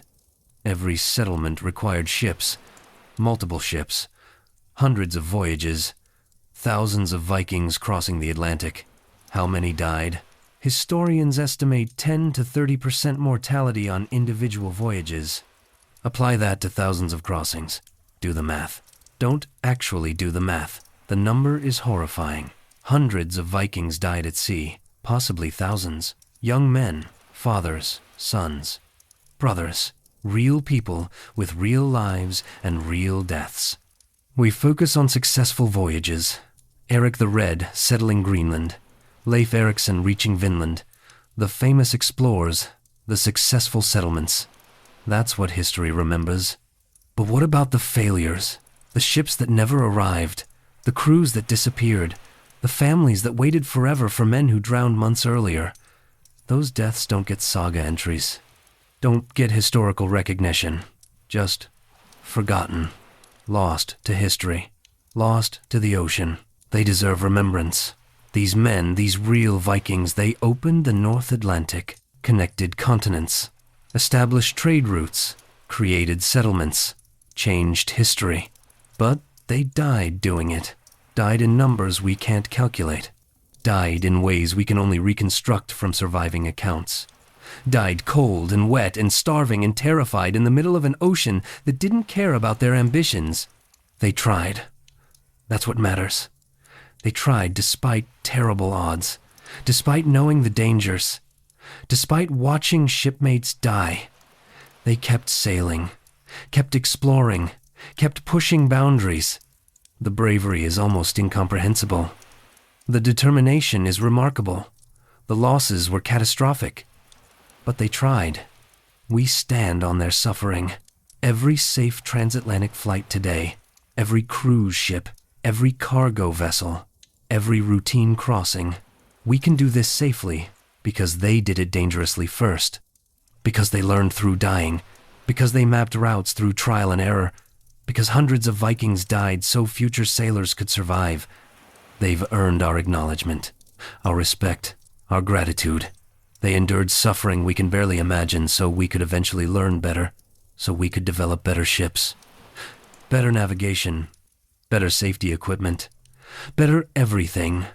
The progress from Viking longships to modern container ships is measured in Viking lives, in suffering, in deaths. Modern maritime travel is safe because Viking maritime travel was deadly. The improvement is built on their corpses, literally built on their corpses. Every safety regulation, every piece of equipment, every navigation tool, every weather forecast, every life jacket, every coast guard, every single improvement exists because people died without them, died in ways that proved they were necessary. The Vikings didn't have any of this, had wood and wool and determination, had bravery bordering on insanity, had willingness to risk everything for opportunity, and they died, frequently, horribly, preventably by modern standards, but died anyway. Take a moment today, right now. Think about fresh water. Turn on your tap. Drink. Think about the Vikings rationing 4 ounces per day. Think about food. Open your refrigerator. Look at options. Think about Vikings eating salted fish for 8 weeks. Think about temperature control. Adjust your thermostat. Think about Vikings freezing in wet wool. Think about safety. Check your phone, GPS, weather apps, emergency services. Think about Vikings navigating by stars and hope. Be grateful. Genuinely grateful. You live in an era where crossing oceans is boring, safe, routine. You can fly New York to London in 7 hours. Arrive alive. Guaranteed alive. The Vikings crossed in 4 to 8 weeks. Arrived, maybe alive. The contrast is staggering. The improvement is profound. The cost was measured in lives. They deserve our remembrance. These cold, wet, starving, terrified Vikings rowing across the North Atlantic in wooden boats. They tried they suffered, they died. But they tried. And some succeeded, and history changed, and we benefited, and we owe them recognition. You wouldn't have survived this voyage. 90% of modern people wouldn't survive this voyage. The physical requirements were extreme. The mental requirements were inhuman. The conditions were beyond what modern humans ever experience. We've softened, become comfortable, lost the hardness necessary for this level of suffering. That's good. That's progress. That's civilization. But it means acknowledging what our ancestors endured, what they survived, what they died trying to survive. The Viking sea voyage was brutal, deadly, horrifying, one of history's worst travel experiences, and they did it anyway, repeatedly, successfully enough to settle 2 continents, remarkable enough to deserve remembrance, difficult enough to respect, deadly enough to honor. Take 3 actions today. First, drink water, fresh water, as much as you want. Think about rationing. Second, be grateful for temperature control, for dry clothes, for shelter, for comfort. Third, remember them, the Vikings who died at sea, the men whose names we don't know, whose bodies weren't recovered, whose families waited forever. They tried, they died, they deserve acknowledgement. They endured what we can't imagine so we could eventually learn better. They suffered so we could improve. They died so we could live safely. We stand on their sacrifice, on their suffering, on their corpses. The foundation of safe maritime travel is built on Viking bones scattered across the North Atlantic floor. But at least they tried. They pushed boundaries, they explored, they risked everything, they changed history. The outcomes weren't always successful. The deaths were frequent. The suffering was constant. But they tried. That courage, that determination, that willingness to endure, that deserves respect, deserves remembrance, deserves our gratitude. One final thought. Hope. There's hope in this story. The Viking Age lasted roughly 793 to 1066, 3 centuries.